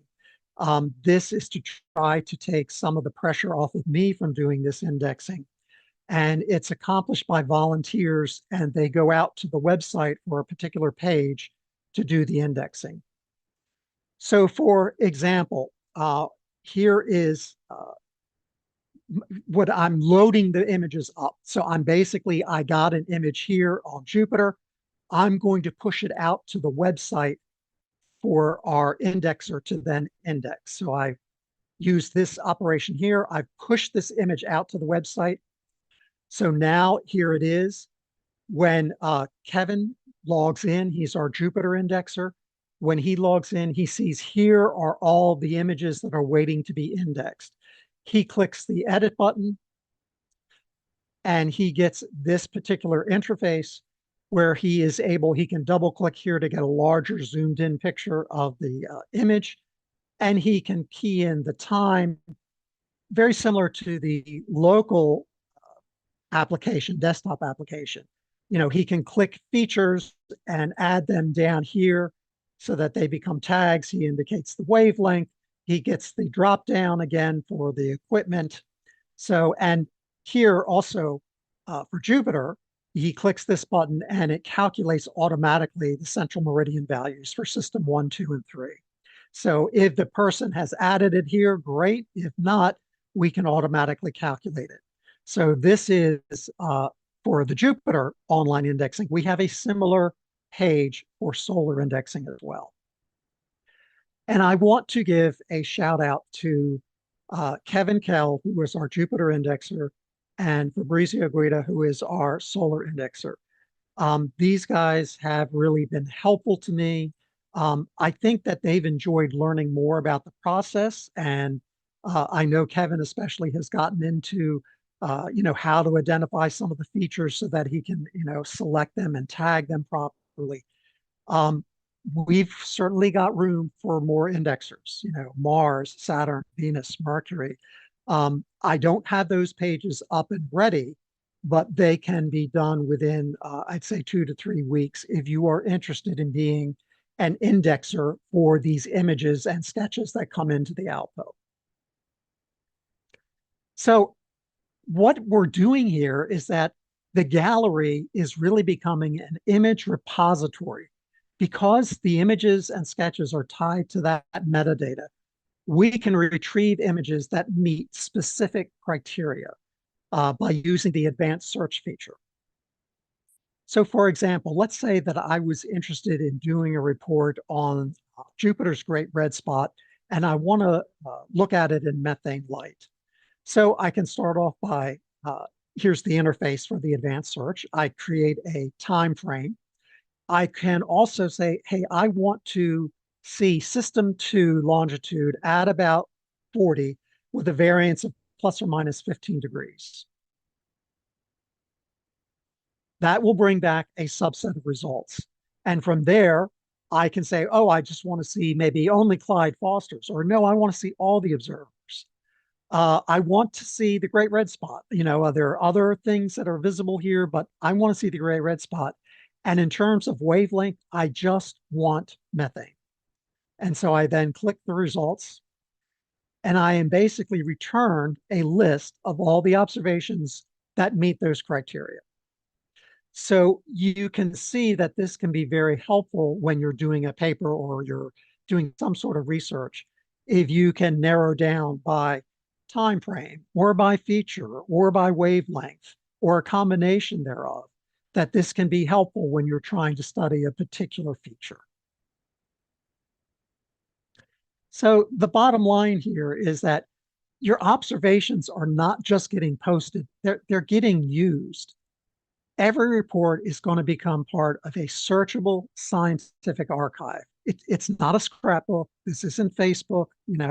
This is an actual repository that's searchable. The index metadata, the universal time, the filter, the central meridian, the features, this turns each image or sketch into retrievable data. These become searchable query items. And professionals use ALPO's repository to fill in, as I said at the top of this talk, the temporal gaps between spacecraft passes and major observations. And in fact, I was very pleased earlier this year, we were able to collaborate with some folks doing a Jupiter study.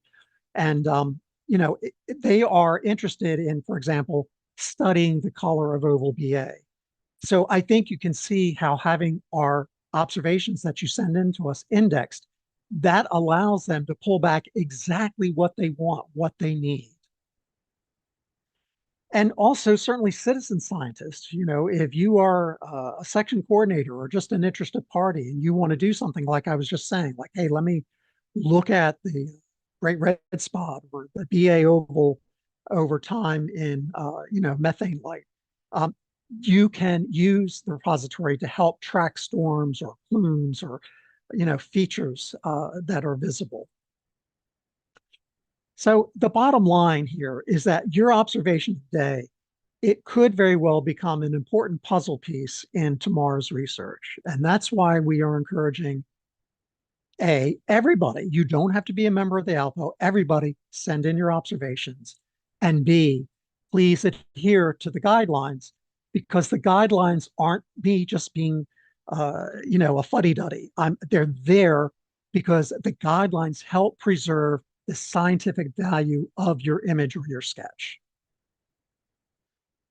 So folks, you're not just contributing pictures, you're contributing science when you're submitting your images and your sketches to this process. And I want to thank everybody who has been sending in their work. I mean, I just find it amazing what you guys can do. And again, if you are interested in being a cog in this machine to, drive our image repository, I'd be delighted to work with you and get you going in terms of indexing some of these reports that come in. And with that, I believe that is the end of my talk, and I'm very open to questions. Good job, Jim. Can you explain the frequency, the issue of frequency with a with a submission? I'm sorry, Max, what is the frequency of a submission? Yeah, right. Like the wavelength is what I'm talking about. Okay. It varies, but most of them are color white light. RGB and white light are the predominant. We have some, I'd say next is probably IR, deep red.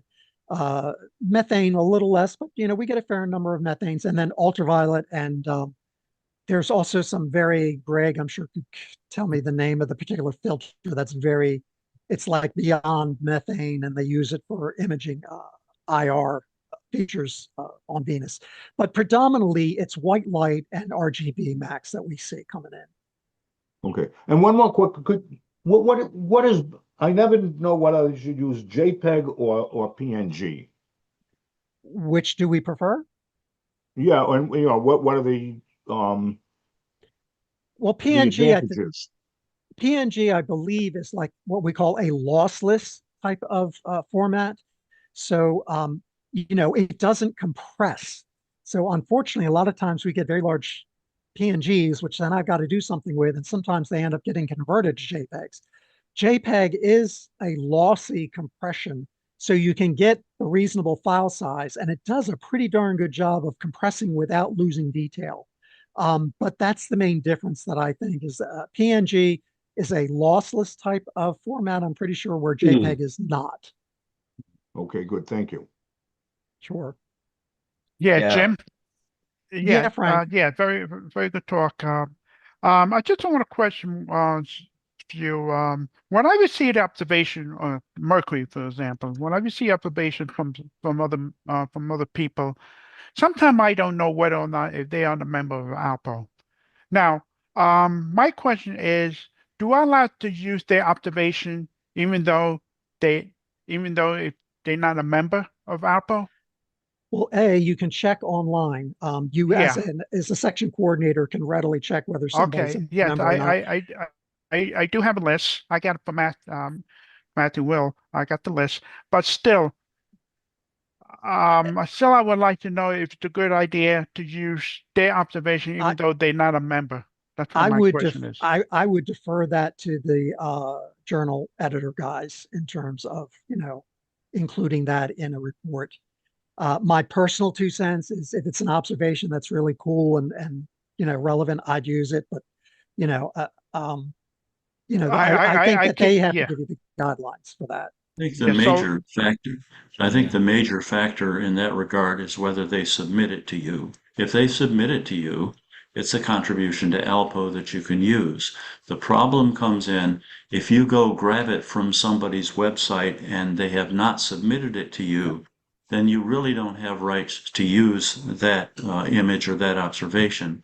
But you can obtain those rights by writing to the individual and asking whether he minds if you put it in your article. So sometimes it's just a matter of communication, but if it's not voluntarily submitted to you, you really don't have rights to use it. Okay, yeah. Also, they being a member, when I use the observation for my apparition report, no, they have to be a member because they want to see the name as a member. But otherwise, then I'm free to use the observation. Membership itself is of no significance. Okay. All right, but I thought maybe I cannot use it because it's not a member of ALPO and I'm doing the journal. Yeah, I personally don't have a problem with putting non-members' observations into our database and use for your articles and things like that. The disadvantage is the person submitted to it will never see it and published because they don't have access to our website, all of our website things. So it could be a motivational tool that you use to get them to join. The courteous thing to do when you use their image is to send them a copy of the article in which it's posted. And you can, if you're writing an article or a blurb or whatever, you're free to send that to an individual since his image is in it and you want to communicate with him about how you handle his image. And that's really how you impress him of the good work that ALPO is doing. So a matter of communication again. Good point, Roger. Okay. All right, thank you. Okay. All righty. Greg, did you have your hand raised? Nope. All right. Yeah, I Anything did. else? Okay. Yeah, I did. You mentioned the filter I use for Venus. It's a Beta Sloan Z-S. It's a narrowband 820 to 920 nanometer. I got that from Antonio Cidadeo from Portugal on the HST Jupiter groups. He's doing a lot of work with the mid-altitude clouds of Venus, and that's what he uses. And I've used an 850 nanometer long pass, which works great. I think the best thing for infrared imaging of Venus is to use higher, like you don't want to use 610 or 685, you want to use 728, 850. You want to use higher, deeper into the infrared. That's all. Yeah, the reports that I see coming in look better with the higher. With the higher, right. Not lower. For Saturn, you'd want to use lower 610, 685 in Jupiter, but for Venus, you want to use the higher. Right. Roger touched upon an important issue that I do want to just kind of tangentially touch on, and that is sometimes folks, you'll send me your report, and then it's like, oh, I've got a simultaneous observation of this guy's report. And exactly with what Roger's saying, I'm not going to use that other individual's image. And more than likely, the image that you have, you've already sent in, so it's not going to go into the database twice.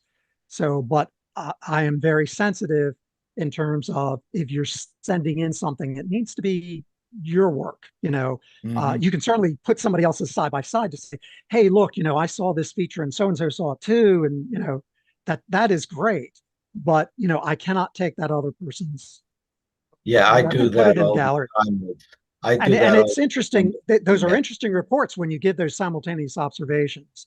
But I just want to make sure people understand that that doesn't mean that I can take and put it in. And unfortunately, I don't have the bandwidth to go after the individual and say, hey, can I? That's okay, but the simultaneous observation, especially of Venus, are very important because you get the cloud bands and the UV, and you want to see if they match. And a lot of times, Clyde Forster and I we're within 5-6 hours apart. And Venus doesn't rotate that quickly, so the cloud features look virtually identical. So that kind of confirms that they're real, and the Mercury observations. I mean, Frank has shown some great times where you get, and it's like, hey, this isn't an artifact. This is legit. We actually are picking up a feature. Right. So these simultaneous observations are key. They're very important. They're good. Yep. Any other questions for my presentation here? All righty. Back to you, Tim. Thank you. Jim, I just want to thank you for all the work you've done on the website and your band of volunteers that are helping out as well. It's a first-class website. When I do these conferences and things, I get a lot of comments and congratulations on our updated website. So, well, thank you. Thank you for the work you've done. And again, I really appreciate the volunteers. I'm going to have, I think, more to say even tomorrow on that. But I've got like 4 volunteers that are just excellent folks, and I could use more. We all could. Yeah. Well, thank you for that. Okay, we are at the midway point for the day. We're on schedule. Thank you, speakers, for that. And we're going to take a short break. Meet back here in about 30 minutes. So that's 45 minutes after the hour. We'll come back. And I'll leave the channel open. So if you want to stay on and chat with each other, you go right ahead. But we'll come back in 30 minutes.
Hey, Rick, how you doing?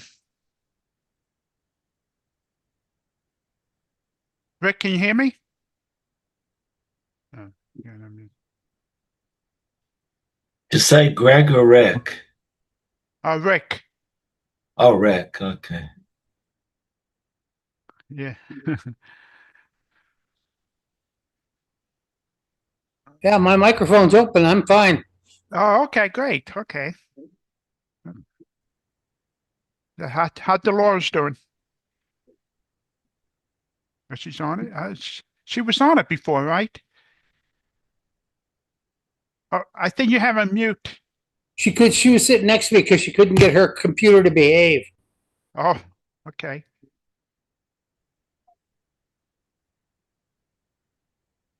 I'm checking weather right now, so expected to be 105 here today. In the And shade, yeah. 105 with humidity because we're in monsoon now. Okay, yeah.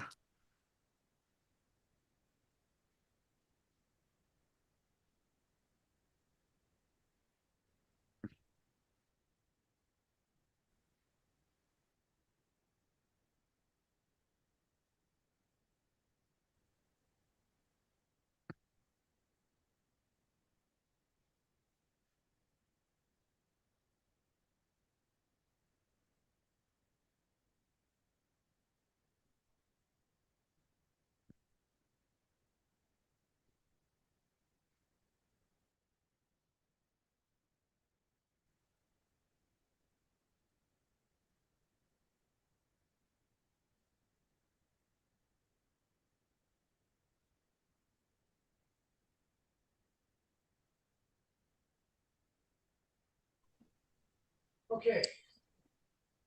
Hi, Frank. I think I'm finally connected. So, not my video.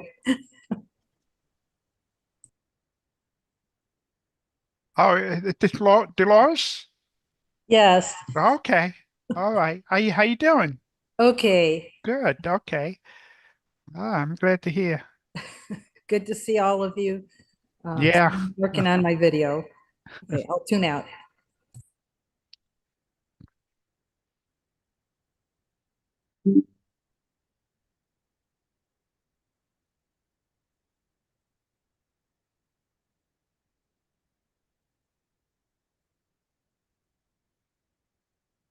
Hi, Kim. Hi, Rick. How you doing? Sweating. Ah, I can imagine. Yeah, even Vic, even over here, when it's 70, 75 degree with high humidity, you sweat also.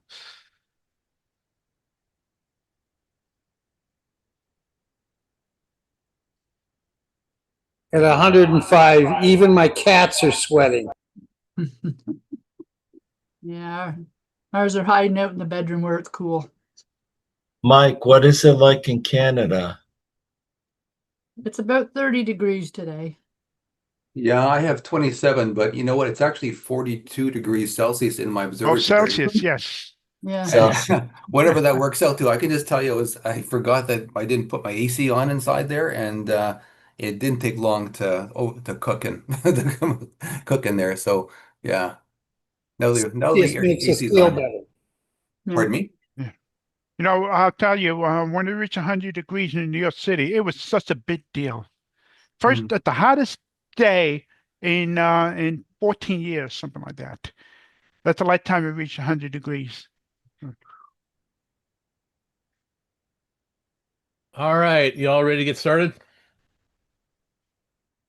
You bet. That's a yes. Okay. First, I just wanted some numbers here. We have 20 people joining us on our YouTube channel. Thank you for that. Also, I'd remind you, hit that thumbs up button, and if you haven't subscribed to our YouTube channel, please do so.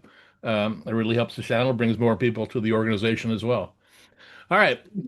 And we had, looks like we're averaging around 38 people on the Zoom meeting too, which is pretty good. Okay, let's start the second half of the first day. Dave Teskey is going to talk about X marks the spot. What does that mean? Tell us, Dave. I don't know either.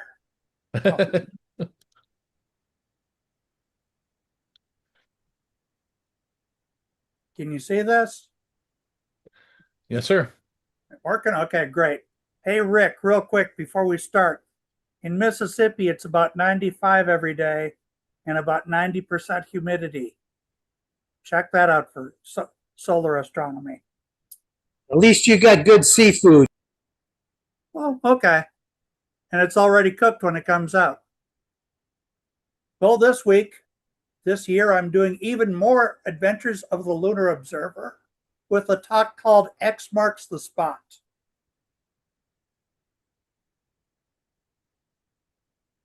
So I'll look at the road ahead, what we're doing. I'll give you a short report about the Lunar Observer from the past year.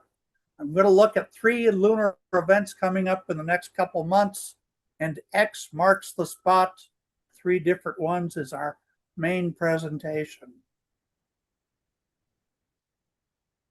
The past year of the Lunar Observer, and I'm counting from July of 2025 to June of 2026, I feel that the ALPO Lunar Topographic Section has been very successful. In the past year, we received over 1,000 lunar observations. Our monthly newsletter has totaled more than 1,000 pages, and we've had 112 separate articles published.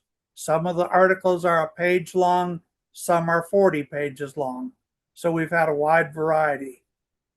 And in the past year, we had 80 different observers from 23 countries contribute lunar observations. And I believe this is a record for the section.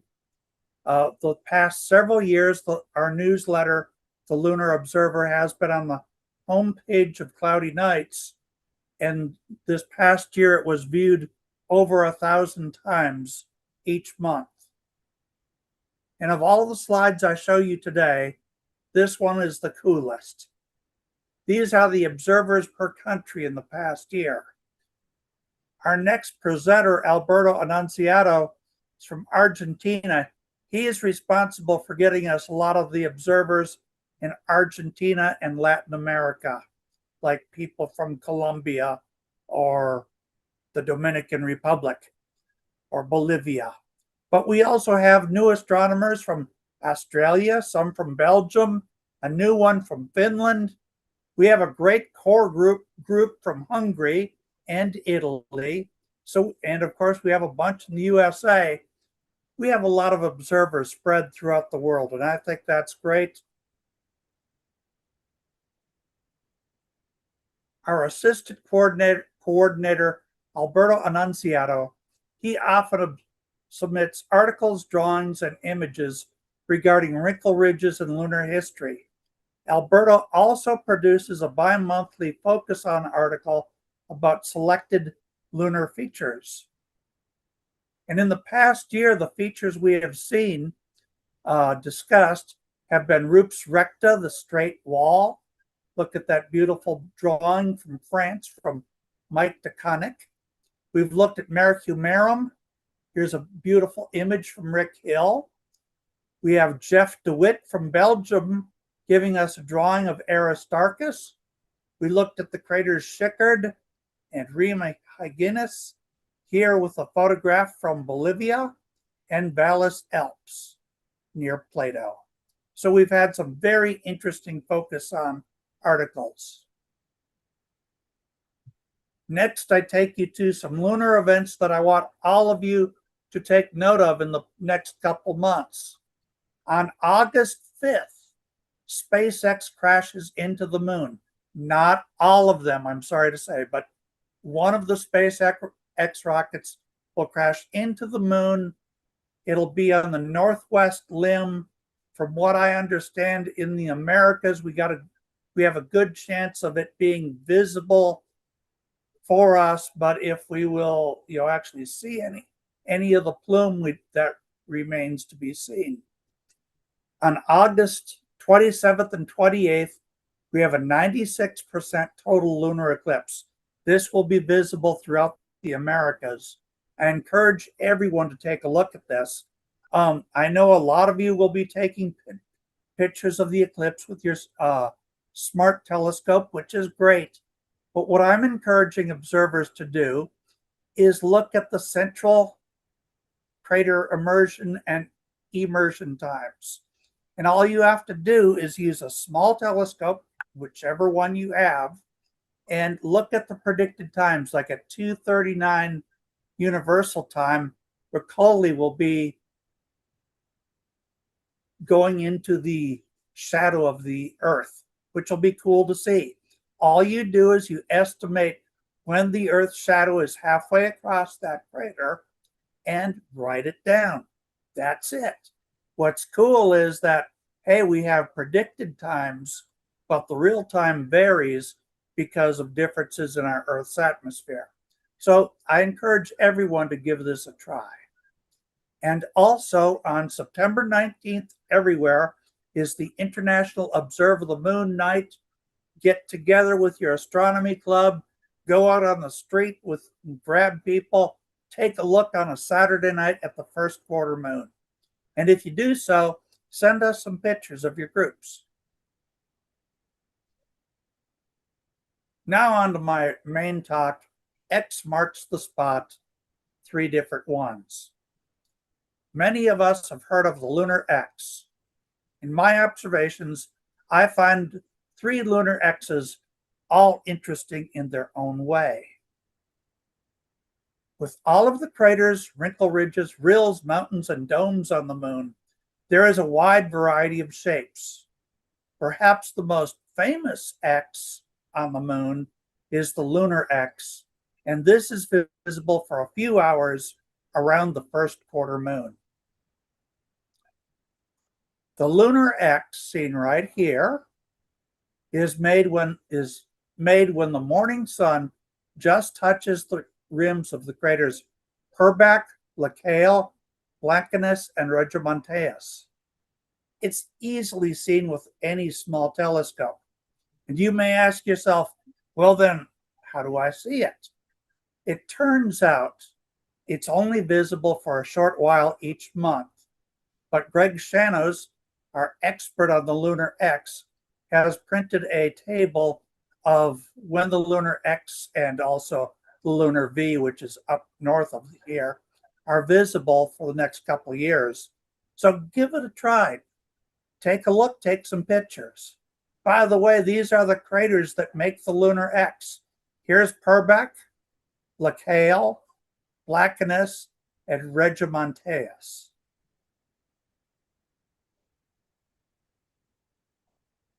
After the first quarter moon, the lunar X no longer stands out brightly, but can you still see it? Can you see it in this photograph right here? I have it highlighted right there.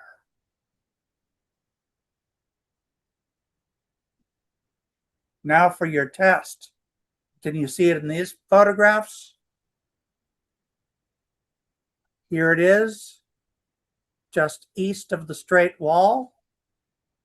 And of course, over here, here it is. Look at the lunar X on different times. What we're going to do next is head towards another lunar X.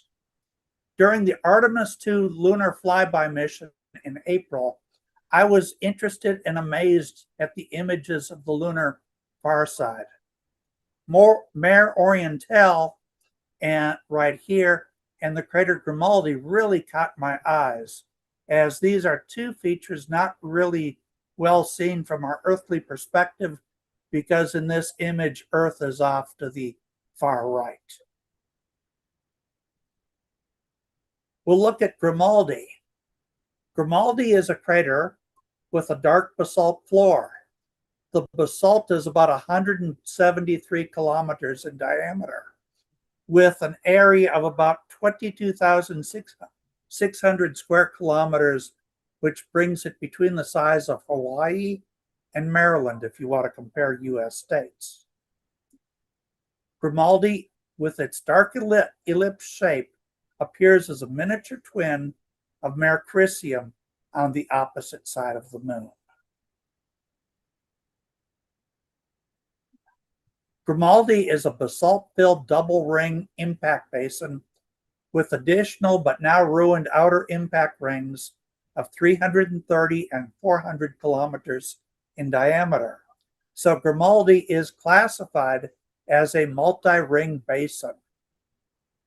Grimaldi is the smallest crater to have a mascon, and this may be caused by mantle bowing from up under this basin. What a mascon is, it was discovered during the Apollo days. The Apollo spacecraft would fly over a region like, say, Grimaldi, and the gravity would pull on the Apollo spacecraft just a little bit more than, say, out here, and it would indicate that there's more mass in this region. Grimaldi really is the smallest of these features. Usually that is reserved for the large basins like Mare Crisium and Mare Imbrium. Next up, we see past Grimaldi, we see the large crater Hevelis. And this is the next big crater north of Hevelis. It's 106 kilometers wide, and it is obviously big, but it's also pretty shallow compared to, say, that crater. With proper lighting conditions, Hevelis has two telescopically visible rills that form an X pattern on its floor.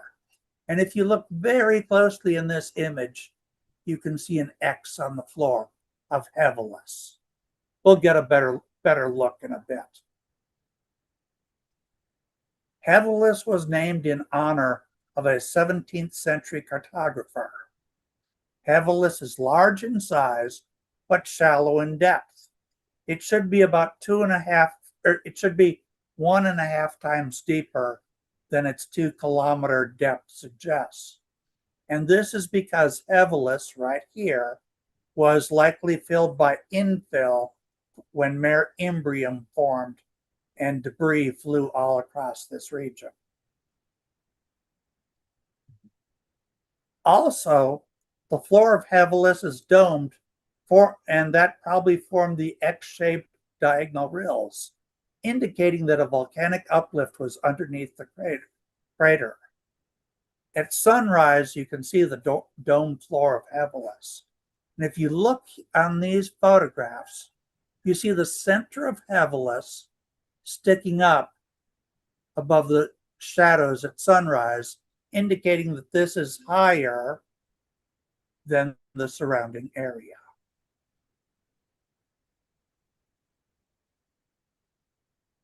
Now, when I put a Barlow lens on the telescope, I could really see the X on the floor of Hevelis clearly. The crisscrossing rills are the main feature when you see Hevelis. Their formation is probably due to the central floor doming upwards due to pressure from magma below its surface, and Rima Hevelis 1, which is the longer Rima, extends out into Oceanus Procellarum. If you look very carefully at this photograph while I was researching this, there is a small dome right there, south of the central mountain, and there's a small dome right here, out on the shores of Oceanus Procellarum. And domes, again, are caused by magma pushing up from below. Rima Hevelis 1 stretches 117 kilometers across Hevelis, over its southeastern wall, across a crater called Lorman D, and out into Oceanus Procellarum. Rima Hevelis 2 is only about 42 kilometers long. And again, at very low sun angles, a dome can be seen just south of the central peak of Hevelis and out on the shores of Oceanus Procellarum.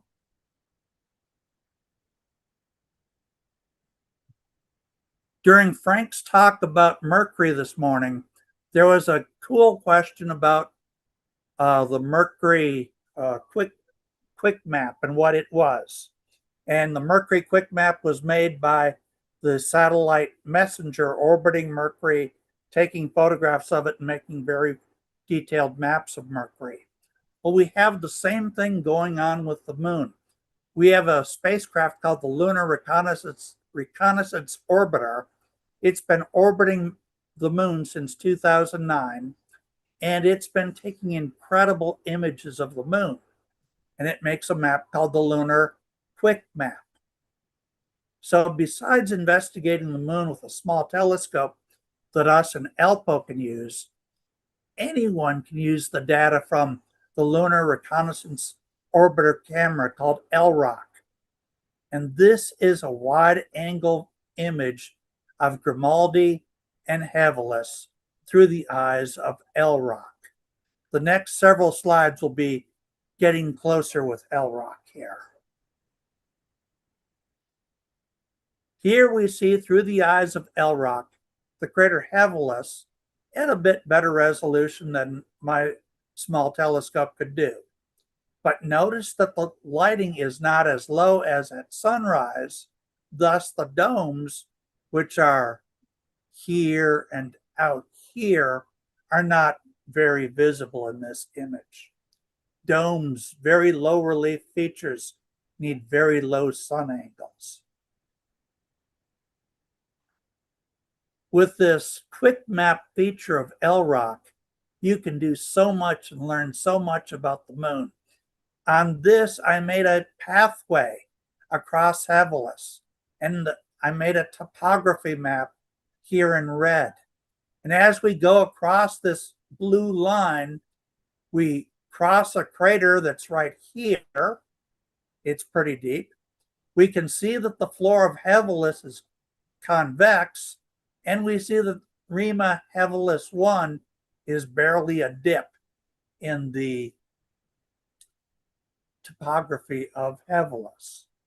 And as we do this again, here we see Rima Hevelis 1, barely a dip.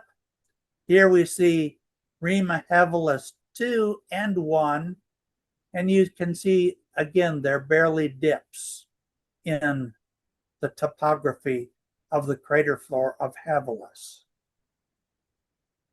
Looking closer, we see that, hey, if we got on our moon buggy and drove down Rima Hevelis 1, we'd just have a nice, oops, sorry about that.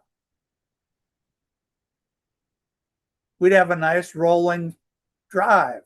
And if we drove down Rima Hevelis, oops, that was 2. If we drove down Rima Hevelis 1, we again would have a nice smooth ride. Pretty cool. Well, I was looking at this and I saw this crater, and it made me think, I wonder if I can see it. It's this crater right here, right at the intersection of the X. And sure enough, when I made a close-up image of the Hevelis X, I can certainly see evidence of that crater right there at the intersection of Rima Hevelis 1 and 2. And when I went on LROC, I took a look, and that crater right there measures about 1.2 by 1.3 kilometers. If you look out your window right now, depending where you are, you might well be able to see at least that far. But wait, we have one more X to explore. And we've explored 2 of them, the classic lunar X made by an interplay of light and shadow. We've looked at another lunar X in the crater Hevelis made by volcanic uplift of the lunar crust. There's one more lunar X to explore in this neighborhood. On February 3rd, 1966, the Luna 9 spacecraft softly landed on the moon and returned images of the lunar surface. This was the 12th attempt by the Soviet Union at that time to land a spacecraft on the moon, and it confirmed that the lander would not sink into the lunar dust, because until that time there was some speculation that would happen. The area immediately northeast of Hevelis. Remember, here's Grimaldi, here's Hevelis, is called Planeta de Cenis, and it's named in honor of the first soft lunar landing by the Soviet probe in Luna 9 in 1966. So this X marks the spot of humanity's first soft landing on the moon. Unfortunately, though, we don't know exactly where Luna 9 has landed, though late research pins it down pretty good. So for the third time today, we see that X marks the spot.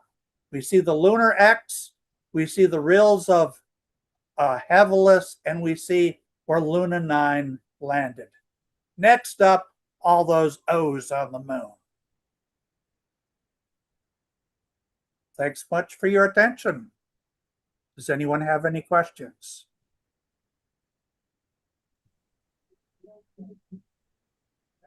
Yeah, I have a question, Dave. Yeah. Can you go back to when the Starlink is going to hit the moon August 5th? August 5th, yeah. Yeah. Can you go back to that slide? I just checked the stellarium. The moon doesn't rise till midnight, and it's 60% phase. Is it going to hit on the dark side, on the dark limb or the bright limb, or what time? I gotta think here. It'll be on the bright limb. It'll be on the bright limb. That's going to be hard to see. It's going to be hard, yes. Yeah. What time though? I'm not sure off the top of my head. I believe email me when you get a chance. Okay, will do. I want to try for that too. And also during the eclipse, isn't the disappearance of those craters, isn't that dependent on your latitude, longitude? Not really, no. The shadow would be the same for you and I, but it's really a tricky thing to do because it happens so quickly. You'd think it's slow, but it happens quickly when you're at the eyepiece, and it really tests your knowledge of what crater is that.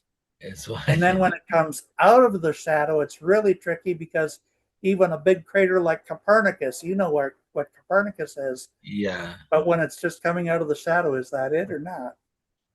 So it's a good test, really. Yeah, back in the 70s and 80s, John Westfall ran the crater timing section for the ALPO, and I used to involve myself with that. And your margin of error is great when you're trying to measure when the shadow exactly, because like you mentioned, the atmosphere of the Earth affects the shadow. Right. I mean, we had one year where there were fires and volcanoes in the atmosphere, and it's just like you couldn't see the line of the shadow. It was gradually dark. But there were other crater timings I did that it was obvious, the rim is there. So it's a good way to connect with ALPOs and astronomy's past by doing these crater timings. Exactly, yeah. And I want to have a podcast on it too, so we'll work on that. David, you're muted, Rick. No, I'm unmuted. I understand with the impact, what they're looking for is the plume over Einstein, that there may be a plume of material. So whether it's in the dark limb or bright limb, it won't really matter if the plume catches the sunlight. Right, but I believe it's on the sunlit side, but when we've crashed larger spacecraft into the moon, we couldn't really see the plume with at least our telescopes. I know. I was involved with the one that, oh my gosh, I can't remember it now. It was back in the 1990s that crashed. I was using a 61-inch telescope on Mount Bigelow, and we couldn't see a plume with that. Couldn't even detect it with the spectrometer. We were looking for water vapor. Right.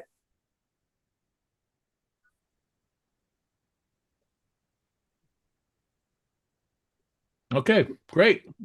Thank you, David. Thank you. All right. Next up, Alberto. he wanted to do his presentation tomorrow. Then he realized the World Cup is happening, and has to watch Lionel Messi tomorrow. So we moved it to today. So are you rooting for Switzerland or? Yes, we are ready. Yes, we got a big heart. Yeah. All right. All right. Let's get here. All right. You want to share your screen? Yes. Okay. And you're talking about visual observations of lunar buried craters.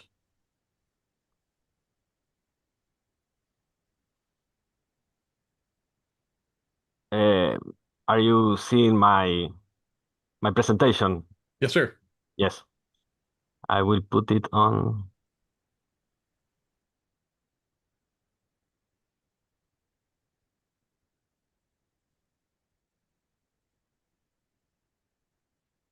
Okay. Well, good afternoon, friends. Thank you for having me here. It's a great pleasure, a great honor to be here sharing this conference, which I am really enjoying as always. My intention is to share personal experiences of observing the moon in which possible buried craters were detected. By buried craters, we mean all those craters completely or almost completely covered by lava or destroyed by other impacts after their formation. We glimpse the distant past of the lunar topography, craters more than 3 billion years old. Buried craters are practically invisible or are barely visible with oblique illumination near the terminator.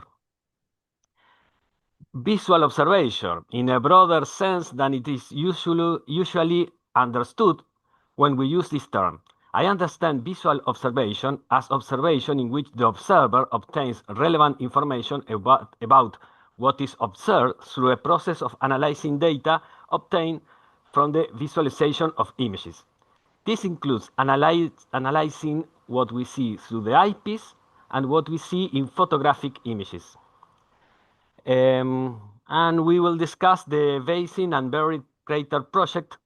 This joint program of ALPO and the British Astronomical Association was launched by Tony Cook at the 2022 conference, ALPO Conference, and aims to create a catalog of basins and buried craters. We must emphasize the fundamental role that organizations like ours play in astronomy, providing a framework in which beginner amateurs can interact with advanced amateurs and professional amateurs, astronomers. Having mentors like Tony Cook is essential for amateurs to learn the systematic work of observing. Our observations gain value when they are part of a program with an objective. In the monthly editions of the Lunar Observer, Tony Cook analyzes the reports submitted to the program, recording data on buried craters candidates in a catalog. We might think that visual observation is outdated. Perhaps it is, but I don't believe so. Beyond that debate, which had been present in several editions of our magazine, The Lunar Observer, there is a compelling reason. Visual observation is what I enjoy. We are amateurs, and we do astronomy not because it is our job, but because it is our passion. So if visual observation can lead to positive results, such as the detection of likely buried craters, as we are going to demonstrate, it is perfectly valid to use it, even if it's considered old-fashioned. The results speak for themselves. Visual observation with the telescope is preceded by a prior conceptual framework, which influences what is observed, what is known as the theoretical burden of observation. The visual observer behind the eyepiece has access to more information that can be recorded in a drawing or a report. That's why selectivity is key. The prior conceptual framework conditions the selection of the most important information. For example, a dark area is perceived as a potential buried crater because we know of the existence of buried craters, and we know that a dark area can be an indicator of ground depth. Let us look at examples of how buried craters are visually observed. or rather, how we observe the indicators that we might be looking at a buried crater. This report originated from a visual observation of Grove Crater, in which, to the southeast of the crater, a circular or slightly oval area was visible in a shade that wasn't very dark, which is a typical indicator of lower areas in contrast to higher areas. In this case, the higher area is the elevated terrain in which Grove is located.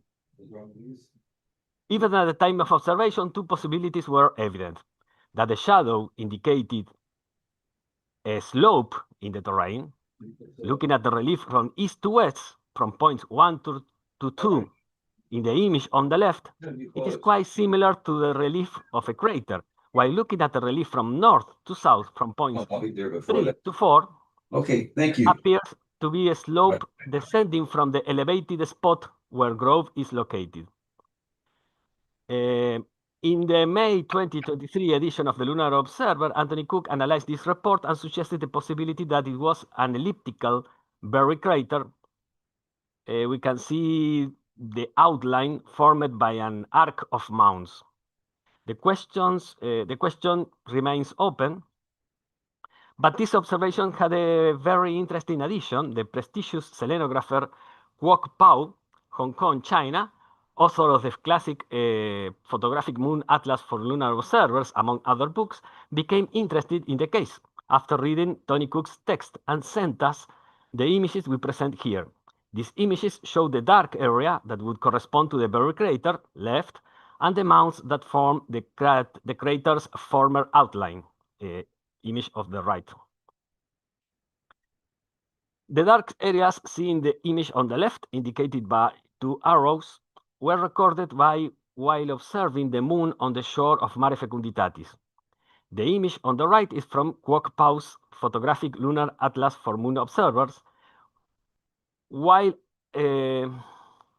arrow number 1 indicates a simple, rounded, dark area, suggesting a buried crater. Arrow 2 indicates a circular area, but with a slightly darker shadow and a circular outline with mounds that could be the remnants of the walls of this buried and forgotten crater.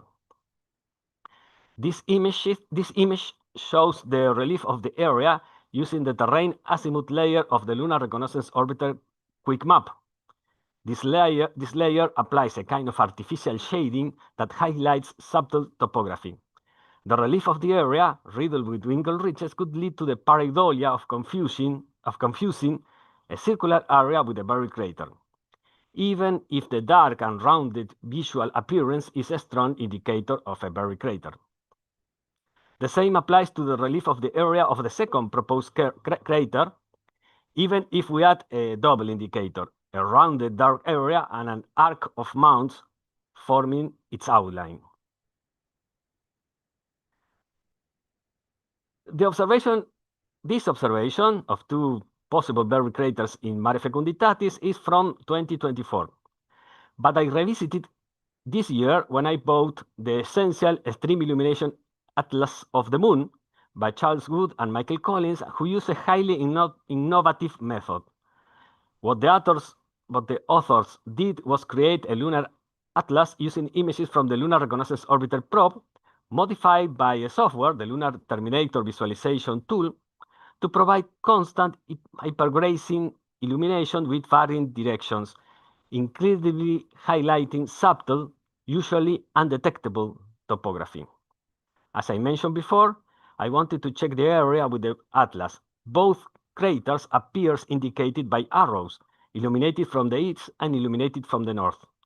Our crater number 1 doesn't appear very clear. It looks more like a confluence of the numerous wrinkled ridges that cross the area. But our crater number 2 does appear more obvious, to the point that the authors call it a flooded crater with a diameter of 90 kilometers and a depth of 300 meters.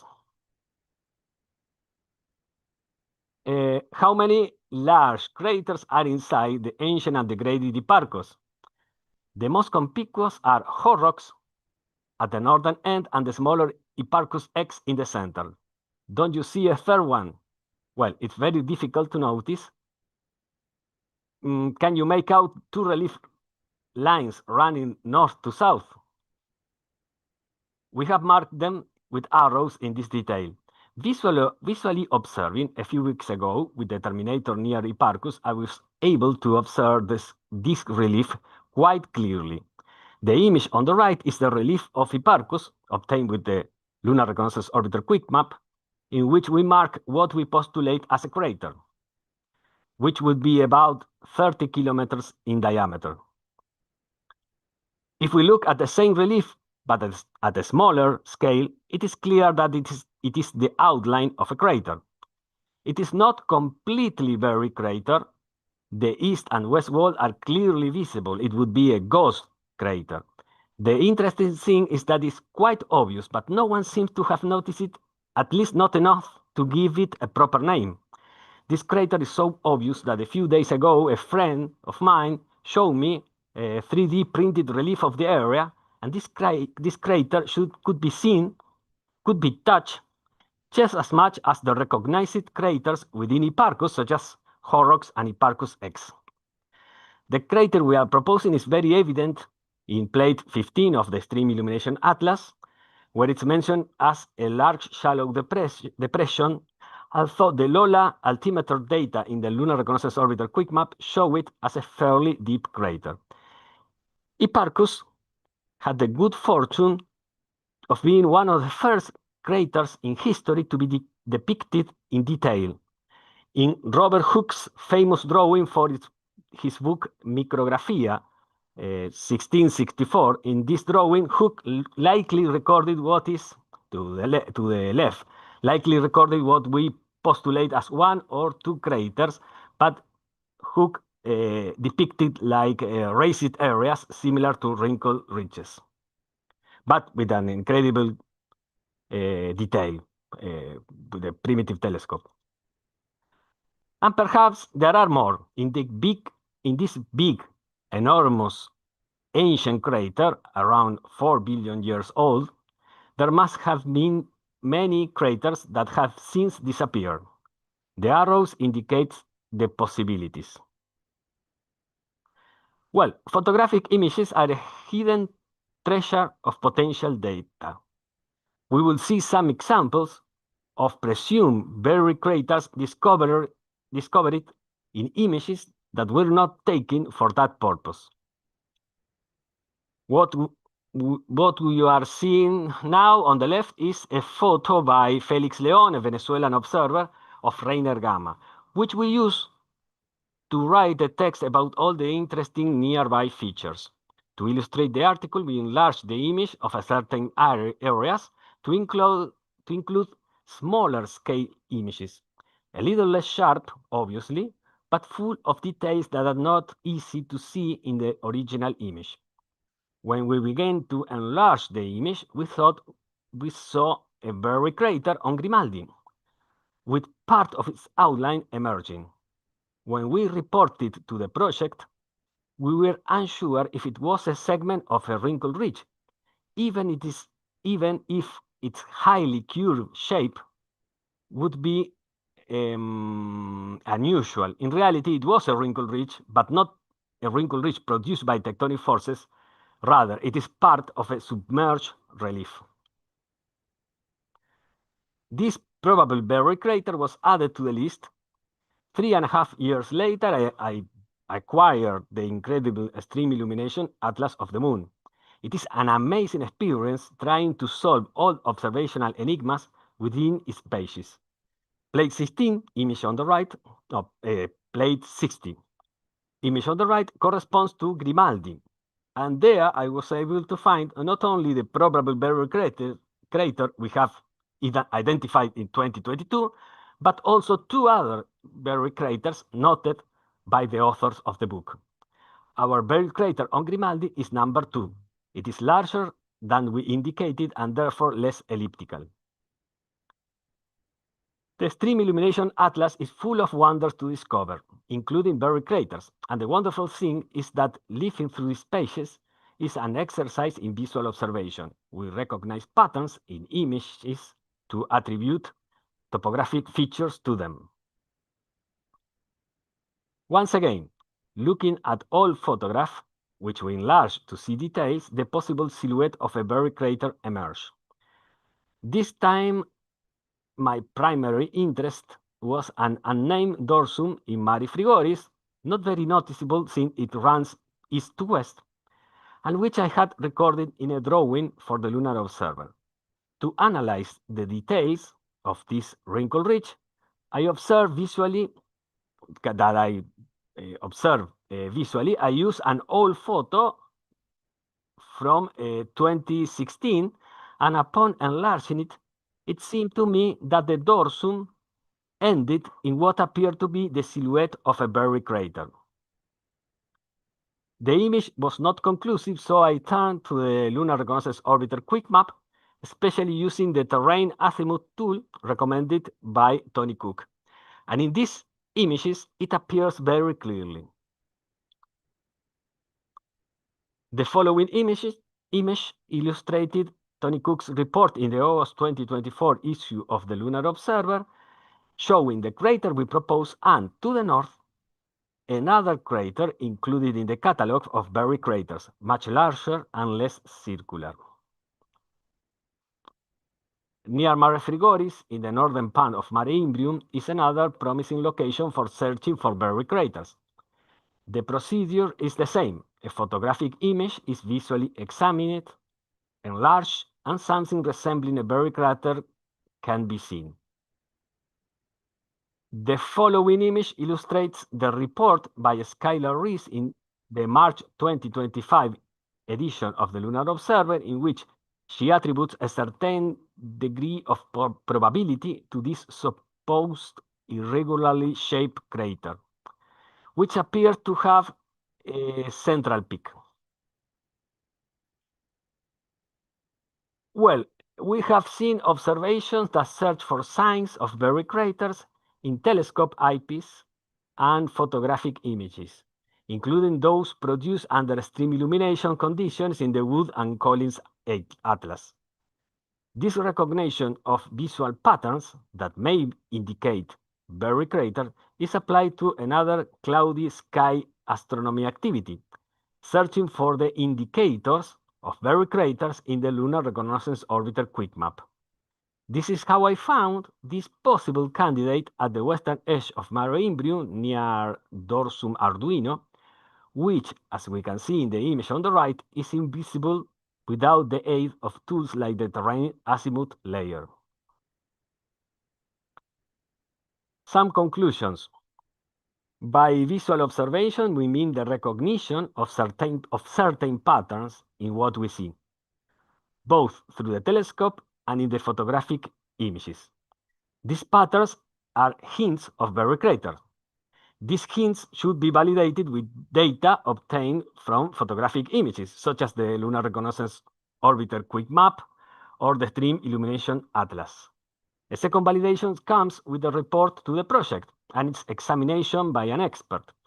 Inclusion in the list implies a possible more profound examination in a future reconstruction of the ancient and hidden topography of the lunar surface.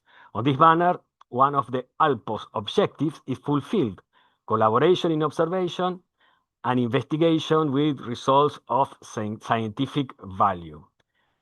And that's all for now. Thank you, and obviously I am open to answer any question.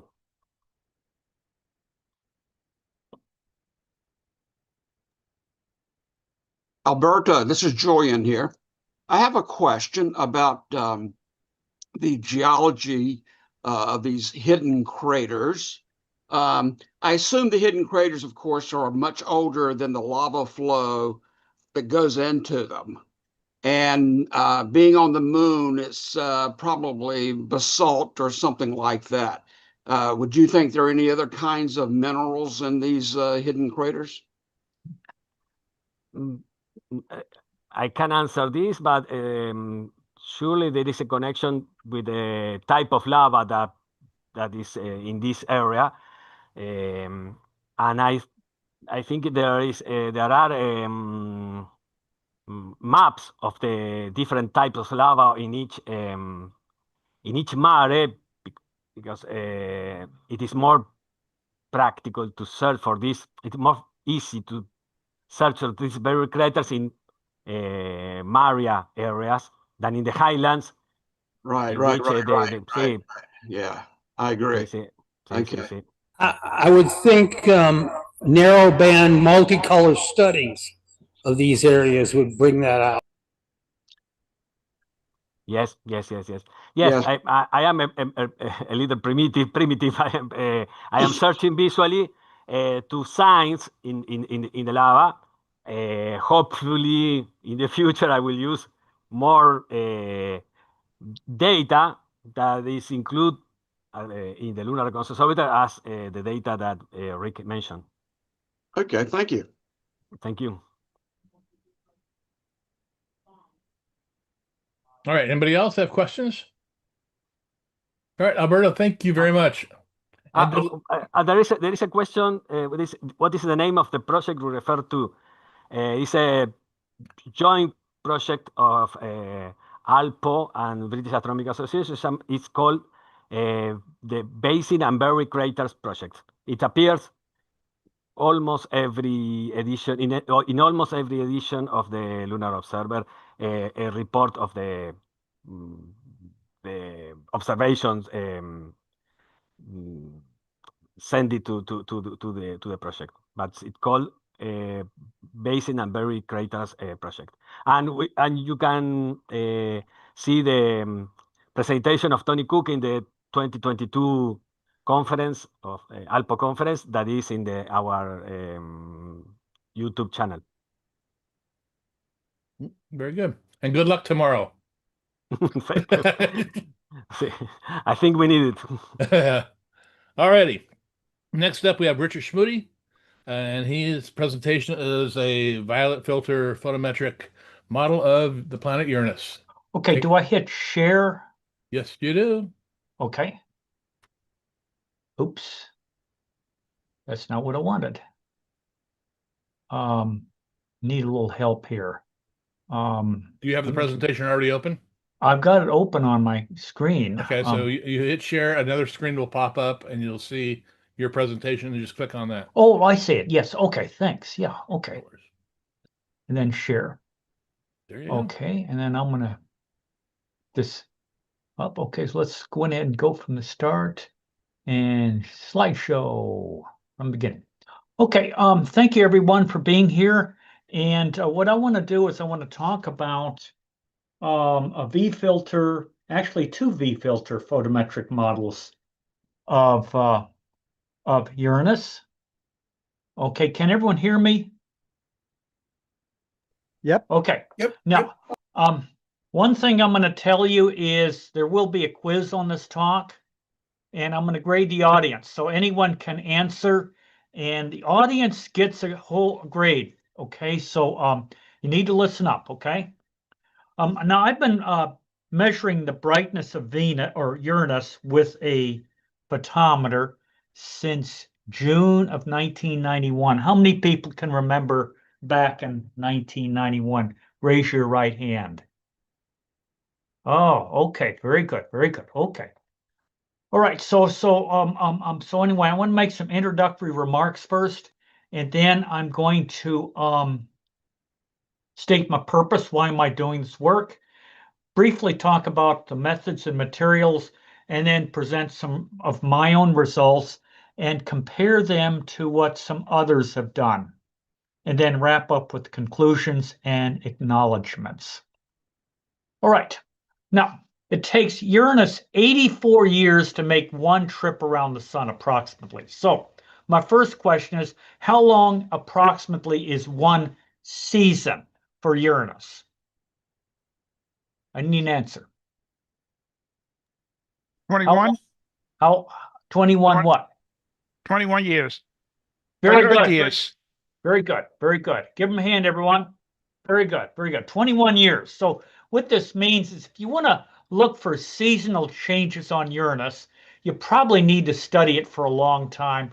I recommend starting out when you're young because, obviously that way you have a better chance of getting data. And of course, I think I've got almost 35 years of data for Uranus now, V-filter photometry. So anyway, this shows Uranus back in 2003. On the left, you can see the south polar region. This is false color, by the way, to highlight the detail. And of course, in 2005, notice that there's not as much brightness right over the polar area compared to 03. And then, of course, in 2007, we are seeing the rings edge on. And of course, there's very little brightening in the polar regions. Now, of course, my photometer can detect changes in brightness of just 2 or 3%, maybe even, or less possibly. So again, now, of course, today, 2026, the North Polar region is now facing us. Back in 2003, it was the Southern Hemisphere facing us. Okay. All right. So just some introductory remarks here. Back in 2007, the equator faced the Earth. Polar hoods were faint. But by 2012, what happens is now the Northern Hemisphere is starting to face us. And we had a bright polar band in 2012, but we didn't have a full hood. By 2016, the whole North Polar hood was visible, at least in infrared light. And not so much in visible light. It's got some strange photometric properties. And of course, in 2026, the North Polar hood probably covers about 3/4 of Uranus's disk. And by 2029, it'll be covering even a little bit more. Okay. Right. So basically, solstice is when the poles are facing the sun. Equinox is when the equator is facing the sun. So for Uranus, again, we have an 84-year period. So about every 40 to 45 years, you're going to get a solstice. You're going to have one in 2029. We last had one in 1985. Second question, who was president of the United States in 1985? I need an answer. Ronald Reagan. There you go, Frank. Very good. Very good. Ronald Reagan. So we're going back to the Reagan days. Now I'm going to reel it. Well, I'm not going to challenge you in 2023. Warren G. Harding was president. I think he died around that time, and Calvin Coolidge took over. Then 1881, that was, again, a solstice. Okay, so you had 4 solstices about every 42 or so years. Equinox, last equinox was in 2007. Then we have to go all the way back to 1966, and then from there. Oops, I think, okay, so anyway.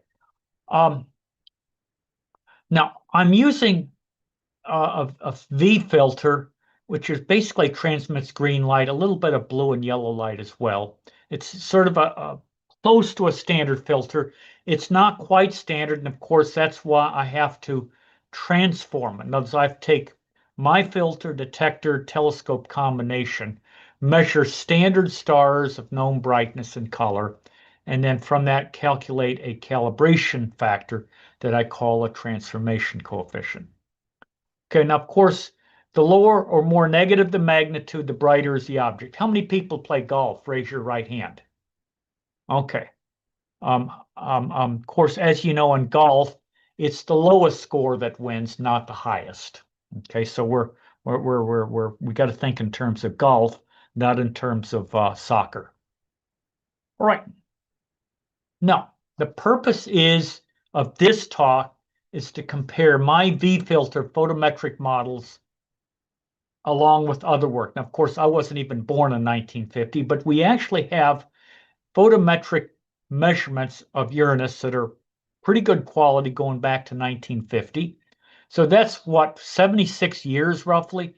That's almost 1 full year for Uranus. So in a few years, we're going to have a whole year's worth of measurements for the planet Uranus. And of course, I wanted to compare my work to similar studies done by people who were around even before I was born. All right. A little bit about the method and materials. First off, I've used either an SSP3 or an SSP5 photometers. They're manufactured by Optic. You can think of them as a 1-pixel CCD camera. Okay. Telescope apertures ranging from about 8 centimeters or about 3 inches up to 51 centimeters or around 20 inches. And the 51 centimeter telescope belonged to the Atlanta Astronomy Club back in the 1990s, and I think they had it for many years, and I was fortunate enough to use that telescope in some of my work. And of course, I measured transformation coefficients using the two-star method described by Hall and Gennett back in 1988. All right, typical brightness measurement. I'll take the photometer, put it in the telescope, and then I'll take a sky reading and then measure the comparison star brightness, get a number for the comparison star, and then do the same thing for the Uranus. Then go back to comparison star, Uranus, check star, that's the K, and then a comparison star. You get a bunch of numbers, analyze them, put them together, and they come up with a magnitude value. Of course, we measure, or I report brightness values in terms of stellar magnitudes. Okay. Right. Now, some results here. Now, this is a graph of the V filter normalized magnitude. That's basically when Uranus is 1 AU from the sun and the earth. So in other words, distances will not affect the V1, A magnitude. Of course, A is the phase angle.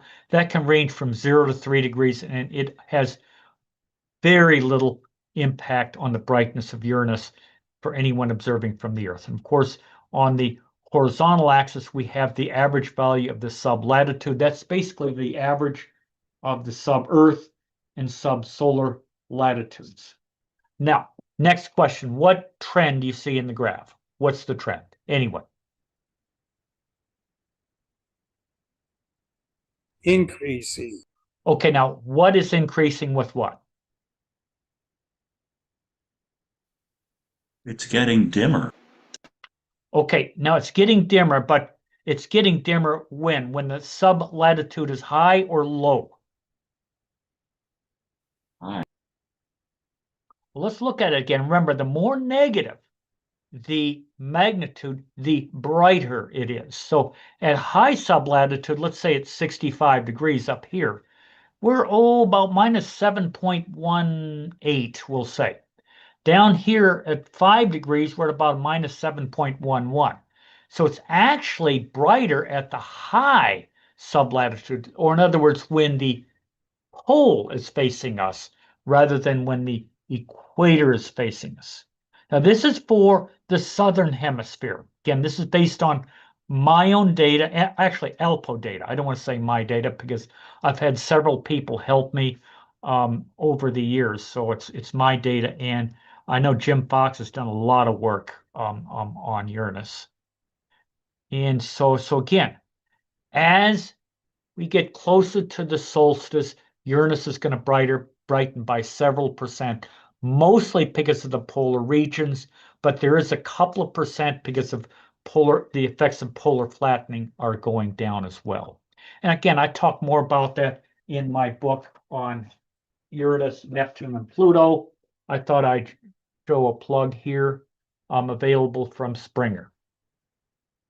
Now, let's compare with the southern hemisphere. Now, everything after 2007 now is the southern hemisphere, and I'm fortunate to have lived long enough to have gotten a fair amount of data for both the southern and the northern hemisphere. But let's recap the slide actually, here it is right here.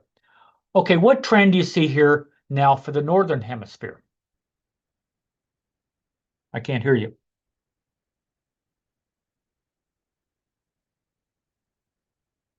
What trend? This is a test question. It's brighter.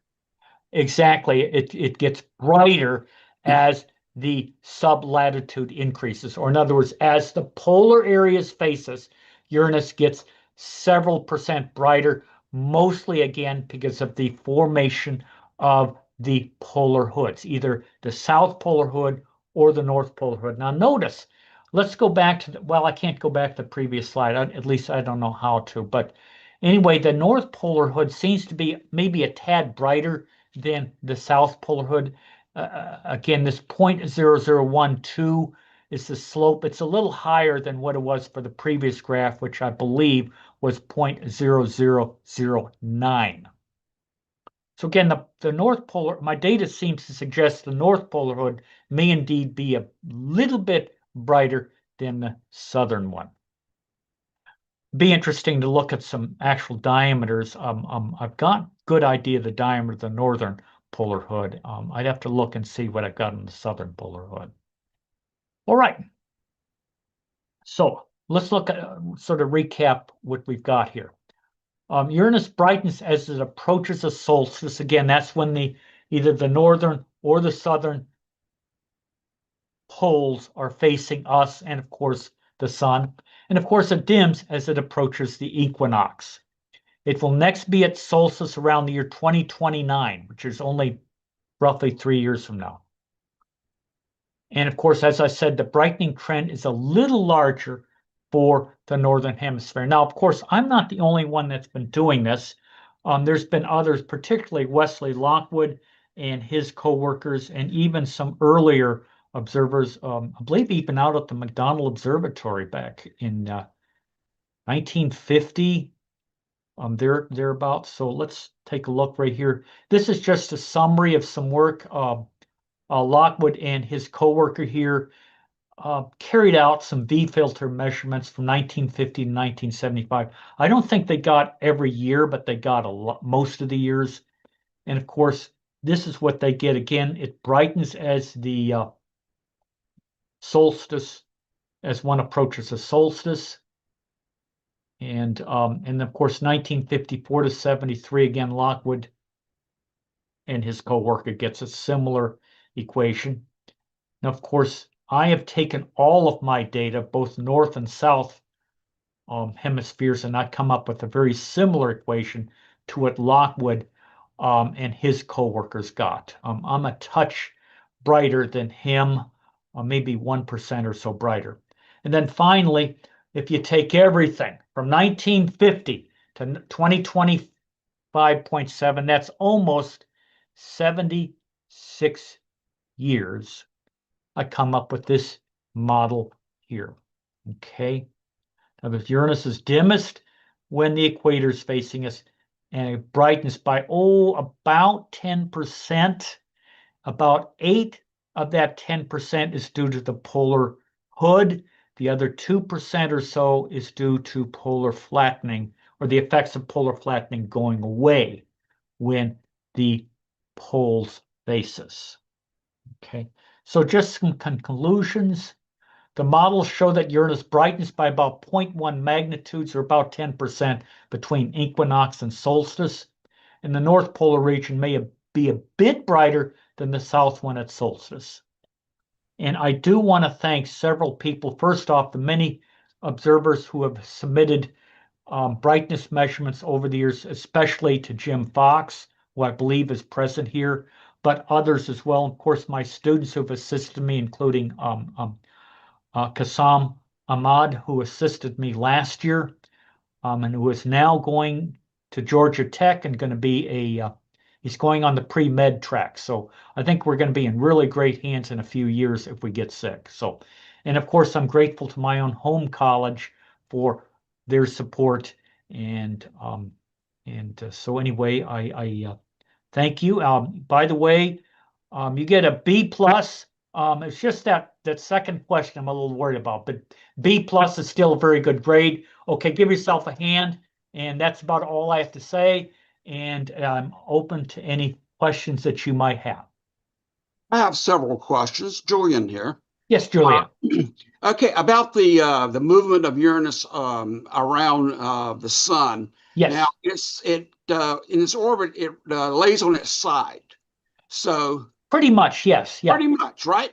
Yeah. So when you get the northern hemisphere, it's in one part of its orbit, And when you get the southern hemisphere, or the southern pole, excuse me, the poles, they switch. And when it's on the other side of its orbit, is that the way it works? That's about right. Yes, but you got to wait about 42 years for the switch. 42 years before, exactly.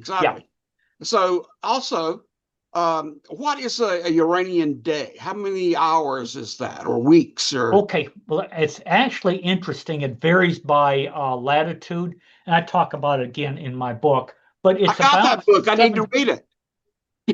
Uranus, Neptune, and Pluto, and How to Observe Them. It's by Springer. Right. And I highly, highly recommend it. Of course, I'm the primary author, but I've had other people proofread it, and so I'm grateful to them as well. It's not just me. It looks like a great book. By the way, the North Pole of Uranus.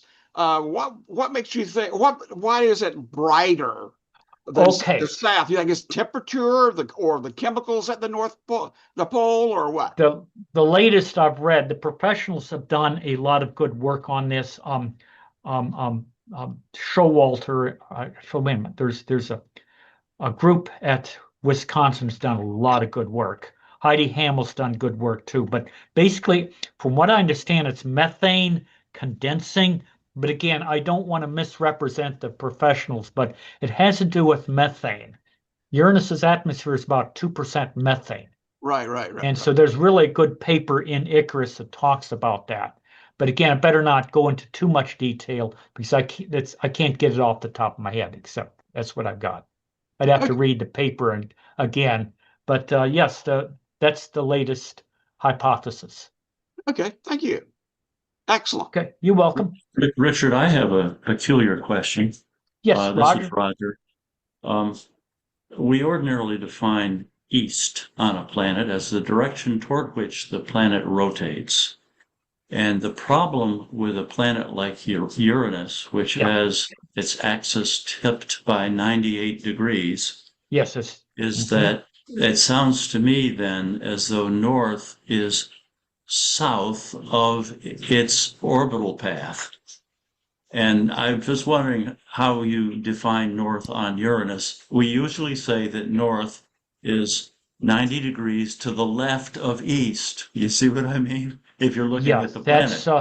And that means in Uranus, it's south of its orbital path. So is that how you define it on Uranus? How do you define north? Okay, I go to the JPL ephemeris. Now, I remember years ago, and this is back when I was a young man with a lot more hair on than I do now.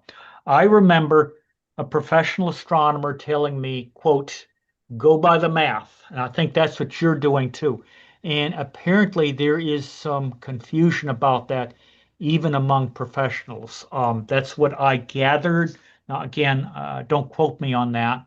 But I had one person who was a professional astronomer said, there's a problem here. So what I'm going to do is I go by the JPL horizon ephemeris, and whatever they say is north, that's what I'm going to use, and leave it at that. I because otherwise, I don't want to get into trouble. But you've got a point there, Roger. But again, I better not get too much into that. Is what I'm going to say. Richard, I was taught the right-hand rule. If that's north, that's the rotation of the planet. Okay. Yeah, that makes sense. I remember that in physics. And that does place north south of the orbital path of Uranus.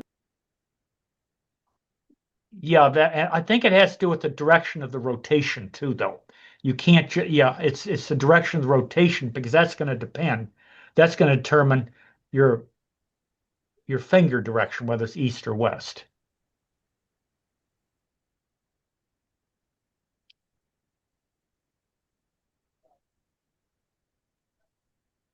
Richard, I got a question. Yes. Yeah, I know you are Mr. Photometry, and you've got your gear finely tuned with decades of use. Yeah. So, my question is on amateurs who might want to contribute to the project, who have their CCD or their CMOS astrophotography camera. If they're using that and they have a path of integrity with their calibration and transformation. Is that a viable gear setup for this kind of work? Yes, definitely. In fact, I again, this is personal opinion. What's your name again? I can't This see is it on Steve Bennett. Steve. Okay. I personally, again, this is just my personal opinion. I think the CCD camera is probably better, particularly if you can get a comparison star in the field of view. So by all means, yes. I would start with the V filter. The transformation is easy there. It can get a little bigger, particularly with the red and infrared. But again, almost nobody has done red and infrared work, so that is wide open. But so definitely, Steve, yes, that would be welcome. But again, the transformation is important. You're probably going to have minimal extinction because, if you get the comparison star in the same field of view, you're going to be fine. And you probably need to use a sort of a short focal length telescope. That way you get a bigger field of view. Mm-hmm. Yeah, Rich, yeah, that was a good talk. I always find out the near infrared light, you get more variation in Uranus data. I'm taking the images of Uranus using the beta 610 Yes. Yeah. nanometers, and because it's involving methane bands there to make Uranus look a lot dimmer. Now, at Yes. the same time, you're increasing the contrast. Now, I've seen in my image that the North Polar region is brighter, and Yes. then along the equatorial region, it's dimmer. Yeah. Now, I have noticed in the past 10 years what I was doing is it's shifting more, the northern pole now is shifting more toward us. That's And right. we're going to be pole on within the next 2-3 years. About And 3 I don't years, yeah. know that now the polar region, if I take an image in the near infrared, it's just going to be one bright spot right in the middle. And it's yes, because you're not looking at the side view anymore. That's right. Yeah. Well, it's going to depend on the resolution of your setup, but you've got to believe a 10-inch telescope. Yeah. So you should be able to get half an arc second, maybe a hair less than that on a good seeing night. And I'm reading a paper that humidity can play an important part too, the relative humidity. And that's something I'm going to have to start watching and reporting and monitoring because I'm getting some shifts, a little bit more scatter in the infrared than say in the visual. Not a whole lot, but I think the humidity is playing maybe a little more role in that. Of course, your extinction is less in the infrared. Atmospheric extinction is something like 30 or 40% less. So that your extinction actually favors that. Mm-hmm. Yeah. Of course, Uranus is also dimmer in the infrared. You got to remember that too. So, yeah. But with the CCD camera, as the previous person pointed out, provided he can get that, which I think he can, that would be great. But again, you're going to have to transform it to the eye system, and that would be extremely valuable. I'm finding huge change in the red, and I'm going to talk about that in my remote planets report for 2025-26. And that might be a future talk. But again, transformation, very important, very careful. And I think I'm going to have to invest in a humidity gauge because I'm going to have to start monitoring that a little more. But good point, Frank. All right. Anybody else? All right, Richard. Great job once again. Okay, you're welcome. Yeah. Thank you. Thank you. All right. Next up is Jim Brinkella. He is assistant coordinator for the Venus and Saturn section. Relatively new to that position. So he's going to give us a talk on the 2025 Western elongation of Venus. Welcome, Jim. Thank you, Tim. Let me see if I can get this.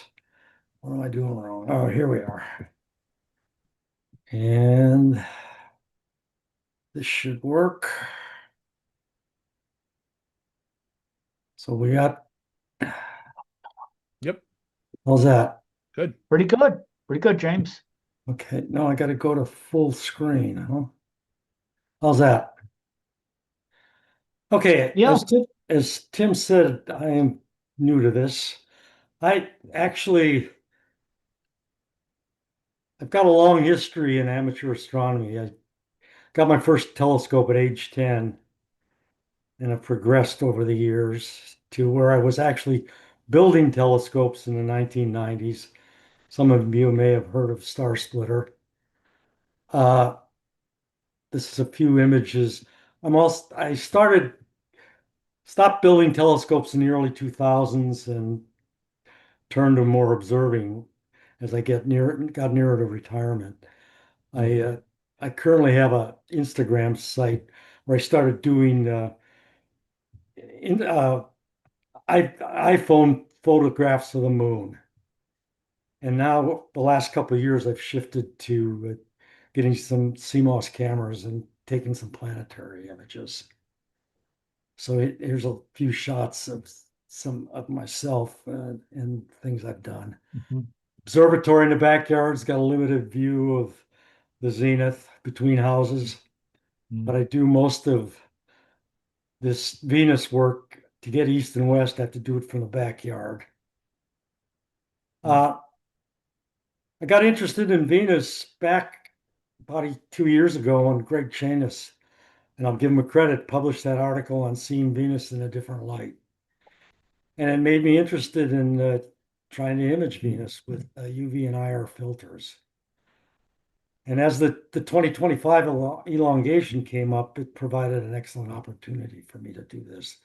Mornings in Southern California offer excellent seeing on many, many days. The air is still and the atmosphere is very clear. Clouds of Venus. Most of us over the years have looked at Venus and see very little going on the surface. It takes a real prudent and dedicated observer to see any kinds of activity on the surface of Venus in visual. The atmosphere is very dense and turns very slowly over 3 or 4 Earth days. It contains an unknown chemical which absorbs strongly in the UV. And so UV imaging of the atmosphere is capable of revealing subtle features in the clouds in very considerable detail. I mean, with a UV filter, you can actually see the movement over several days of the clouds and the changes in the clouds. So what I'm going to show you today is some of those changes in the clouds of Venus over the period of August to September of the 2025 Western elongation. So the Western elongation started back in March of 22 with inferior conjunction at 0.1 there. It then proceeded through March through June through Western elongation.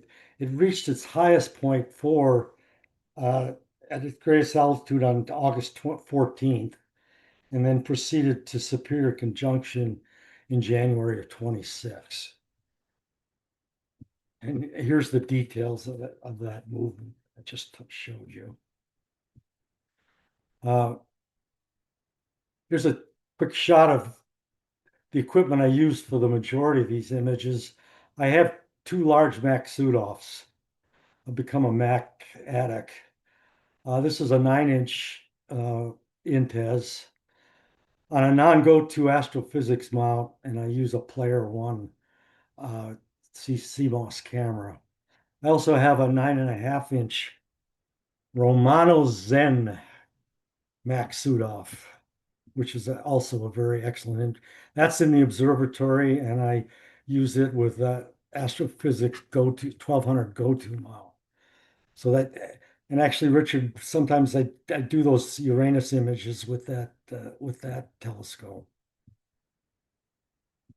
Here's a photo of the camera and the filter wheel I've been using for these Venus images. It's Player One.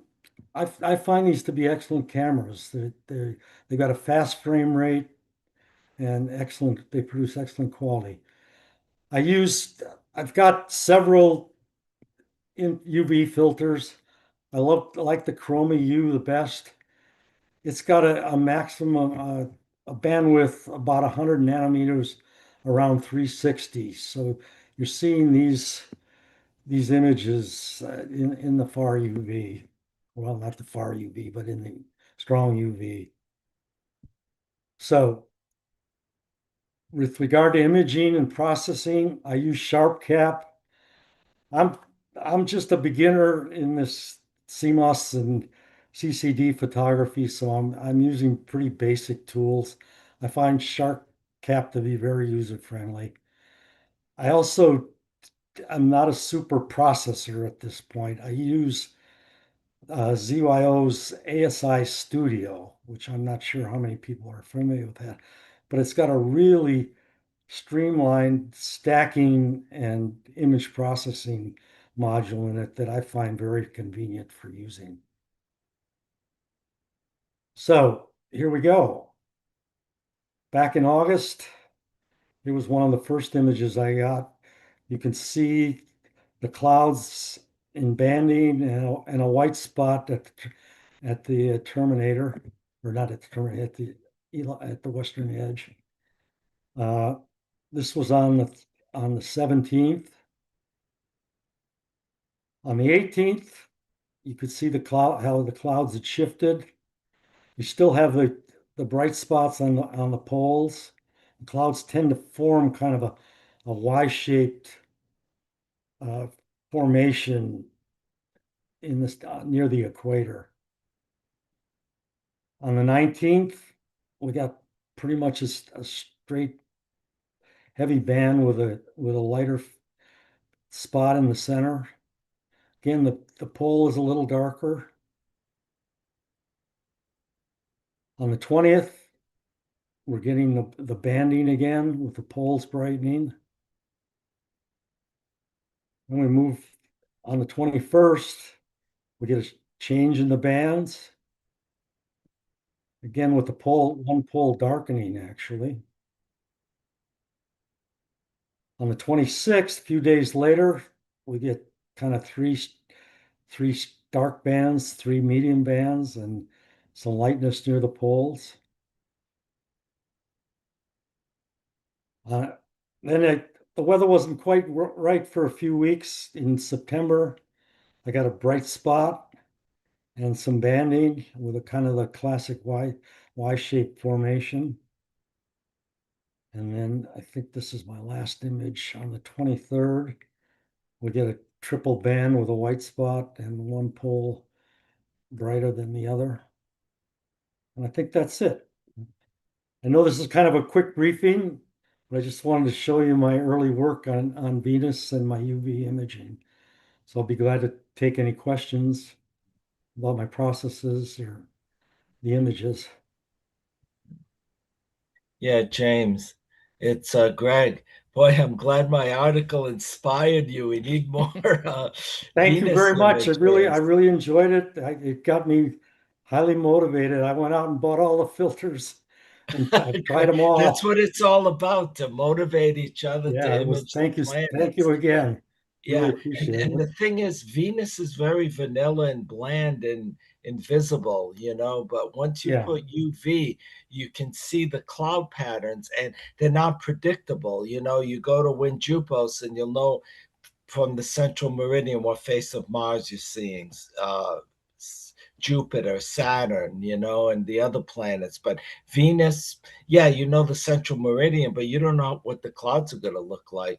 And the Japanese spacecraft, what was it, Akasuri? I don't know, I'm not pronouncing it correctly, but that no longer is, that became inactive and isn't transmitting data anymore. So the only way we know the cloud bands of Venus is through amateur, through our observations, and the simultaneous ones are very important because it's clear out. So after this conference, I'm running out and getting another image of Venus.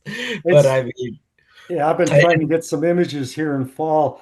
Our weather in California, the evenings are terrible. Yeah. terribly turbulent. I've only been able to Yeah, get one or two they're decent here images. too. Clouds usually move in Yeah. around sunset, but you're taking excellent images. These are very good. They're not over sharpened, not under sharp. They're just right. I mean, they're beautiful images. You're doing a great job. Thank you. I'd like to learn some more of your processing with the other stacking tools, but I'm Yeah, slowly getting. I gave a talk on that a year or two ago on how I process the Venus images in the ALPO conference. Okay, well, I'll look for Yeah, that. look it up. Okay, thank you. Any more Jim, questions? yeah, Jim. Yeah, it's very interesting, and the images show. Even last August, I took them around the same time you did. Last August, early September. The second week of August of last year, I imaged me almost every day that week, and I able to detect the class of Y shape. Yes. And it was visible very clearly. I mean, I can able to detect when it fully rotate one rotation and repeat itself after 4 days. And I line them up. It really showed the classic Y shape though. Yeah. And I think some portion, I think it lasts quite a few weeks though. I mean, it did change the form a little bit, but as far as the Y presentation, it was still there. Yes. Yeah, it's very interesting. James, this is Richard. I'm really struck by something, and that is the polar regions. Now, of course, even the image shown here on the screen, one pole is much brighter than the other, but then it swaps. Do you have any idea? I mean, I don't know. Just a question for you, James, or even the Venus recorder, if they're here. Has there been any study on that? I mean, just the shift in the polar brightness in ultraviolet light is striking to me. Yeah. That would be something to look at. I've been collecting books and articles on Venus, but I haven't seen anything that. I think it might be if you look at the northern part, there's clouds there, so it's covering it. In the southern part, it isn't. See, So there's a real bright one. Yeah, I think that has something to do with the polar vortex. Yeah. It's rotating, and I guess it's one of the polar phenomena of the clouds, or something like that. Something to do with the polar vortex. Oh, I think it would be a good idea to consult with Matt, or not Matt, but Julius Benton himself and his son Matthew Benton. They're the coordinator and assistant coordinator of the Venus thing and Saturn and all that stuff. So, he wasn't able to really attend the conference, but he's a wealth of knowledge too. Yes, he is. You're right. So that's all I've got. Any other questions? I appreciate your time, and I'm going to continue to try to do this. Actually looking forward to the next Western because the evenings have been terrible over the past 2 months for us. I'm hoping the weather settles down here in August and September for us. Yeah. Oh, okay. Jim, one thing I want to point out now, I've noticed a lot of images start to doing infrared imaging on Venus. Now that concentrate more on the middle deck of the atmosphere instead of the upper deck. That's correct. So but it doesn't look. They don't look as impressive as the upper level clouds. You just get little blob. But there's a discontinuity that occurs sometimes. It looks like a zipper going into it. That's in the mid latitude. I haven't seen that yet. Clive Foster a year or two ago got that. I remember seeing it in the HST Jupiter group. So that was impressive. So keep looking for that. Yeah. Oh, and if you're gonna do IR with Venus, use like at least 742 or 850. Use deeper into the infrared. Don't use 610 or 685. I use the deepest one. I use 1 micron filter. Yeah, 1 micron. Okay, that's good too. Yeah. but most of the observers use like 800 something nanometer, something like that. Yeah, Decent yeah, that's infrared. that Sloan filter, Sloan, yes. 820 to 920. It's a narrow band Right. one Yes. by Beta. Yeah. I find it very interesting because it's completely different cloud pattern than you see Yeah, in yeah, UV it light. is. It is. It is. And the But rotation is differently too. It's a yeah, little slower than the upper atmosphere. right. Yeah. But I believe it's 5 days. If I But it's remember more correctly. difficult to extract that. You really got to kind of push the processing Yeah. to show those mid-level clouds, whereas you don't have to for the upper level. They just kind of stand out. This is a question for Frank. Frank, you said you're using 1 micron filter. Do you have what detector? Or can your detector detect that? You're muted. Frank, you're muted. That 1,000, yeah, 1 micron or 1,000 nanometers. I use that for the nighttime imaging of Venus. Okay. The dark With your side of Venus. detector. Yeah. Yes. Yes. Yeah, but So that's the only deep infrared filter that I have. yeah. But the Yeah, other I have that filter too. It's Torrent Photonics makes it. It's 1010 nanometer, and it's and I think the 462 mm is only like 10% sensitive. Yeah. not enough in that contrast. range. So it's Yeah. the cameras are not very sensitive in the 1 Exactly. micron, Yeah. 1000 nanometer range. Yeah. So it's better to use like around 8 to 900 because they're Right. more like 70%. Yeah. It Sensitive. penetrates more deeply in the atmosphere. More you go into infrared. Okay. Yeah. That's right. Very Yeah. good. Very good, Jim. Thank you. I'm finished. Okay. All right. Thank you. All right. So that'll do it for today. I've already sent out the Zoom link for the board meeting for the staff. So if you're on the board or the staff, you're more than welcome to join us. It's a separate Zoom link, so you should have that in your email box now. The Zoom link for tomorrow will be sent out a little later today, or tomorrow morning. I haven't figured it out yet, but sometime you'll get it just like this one.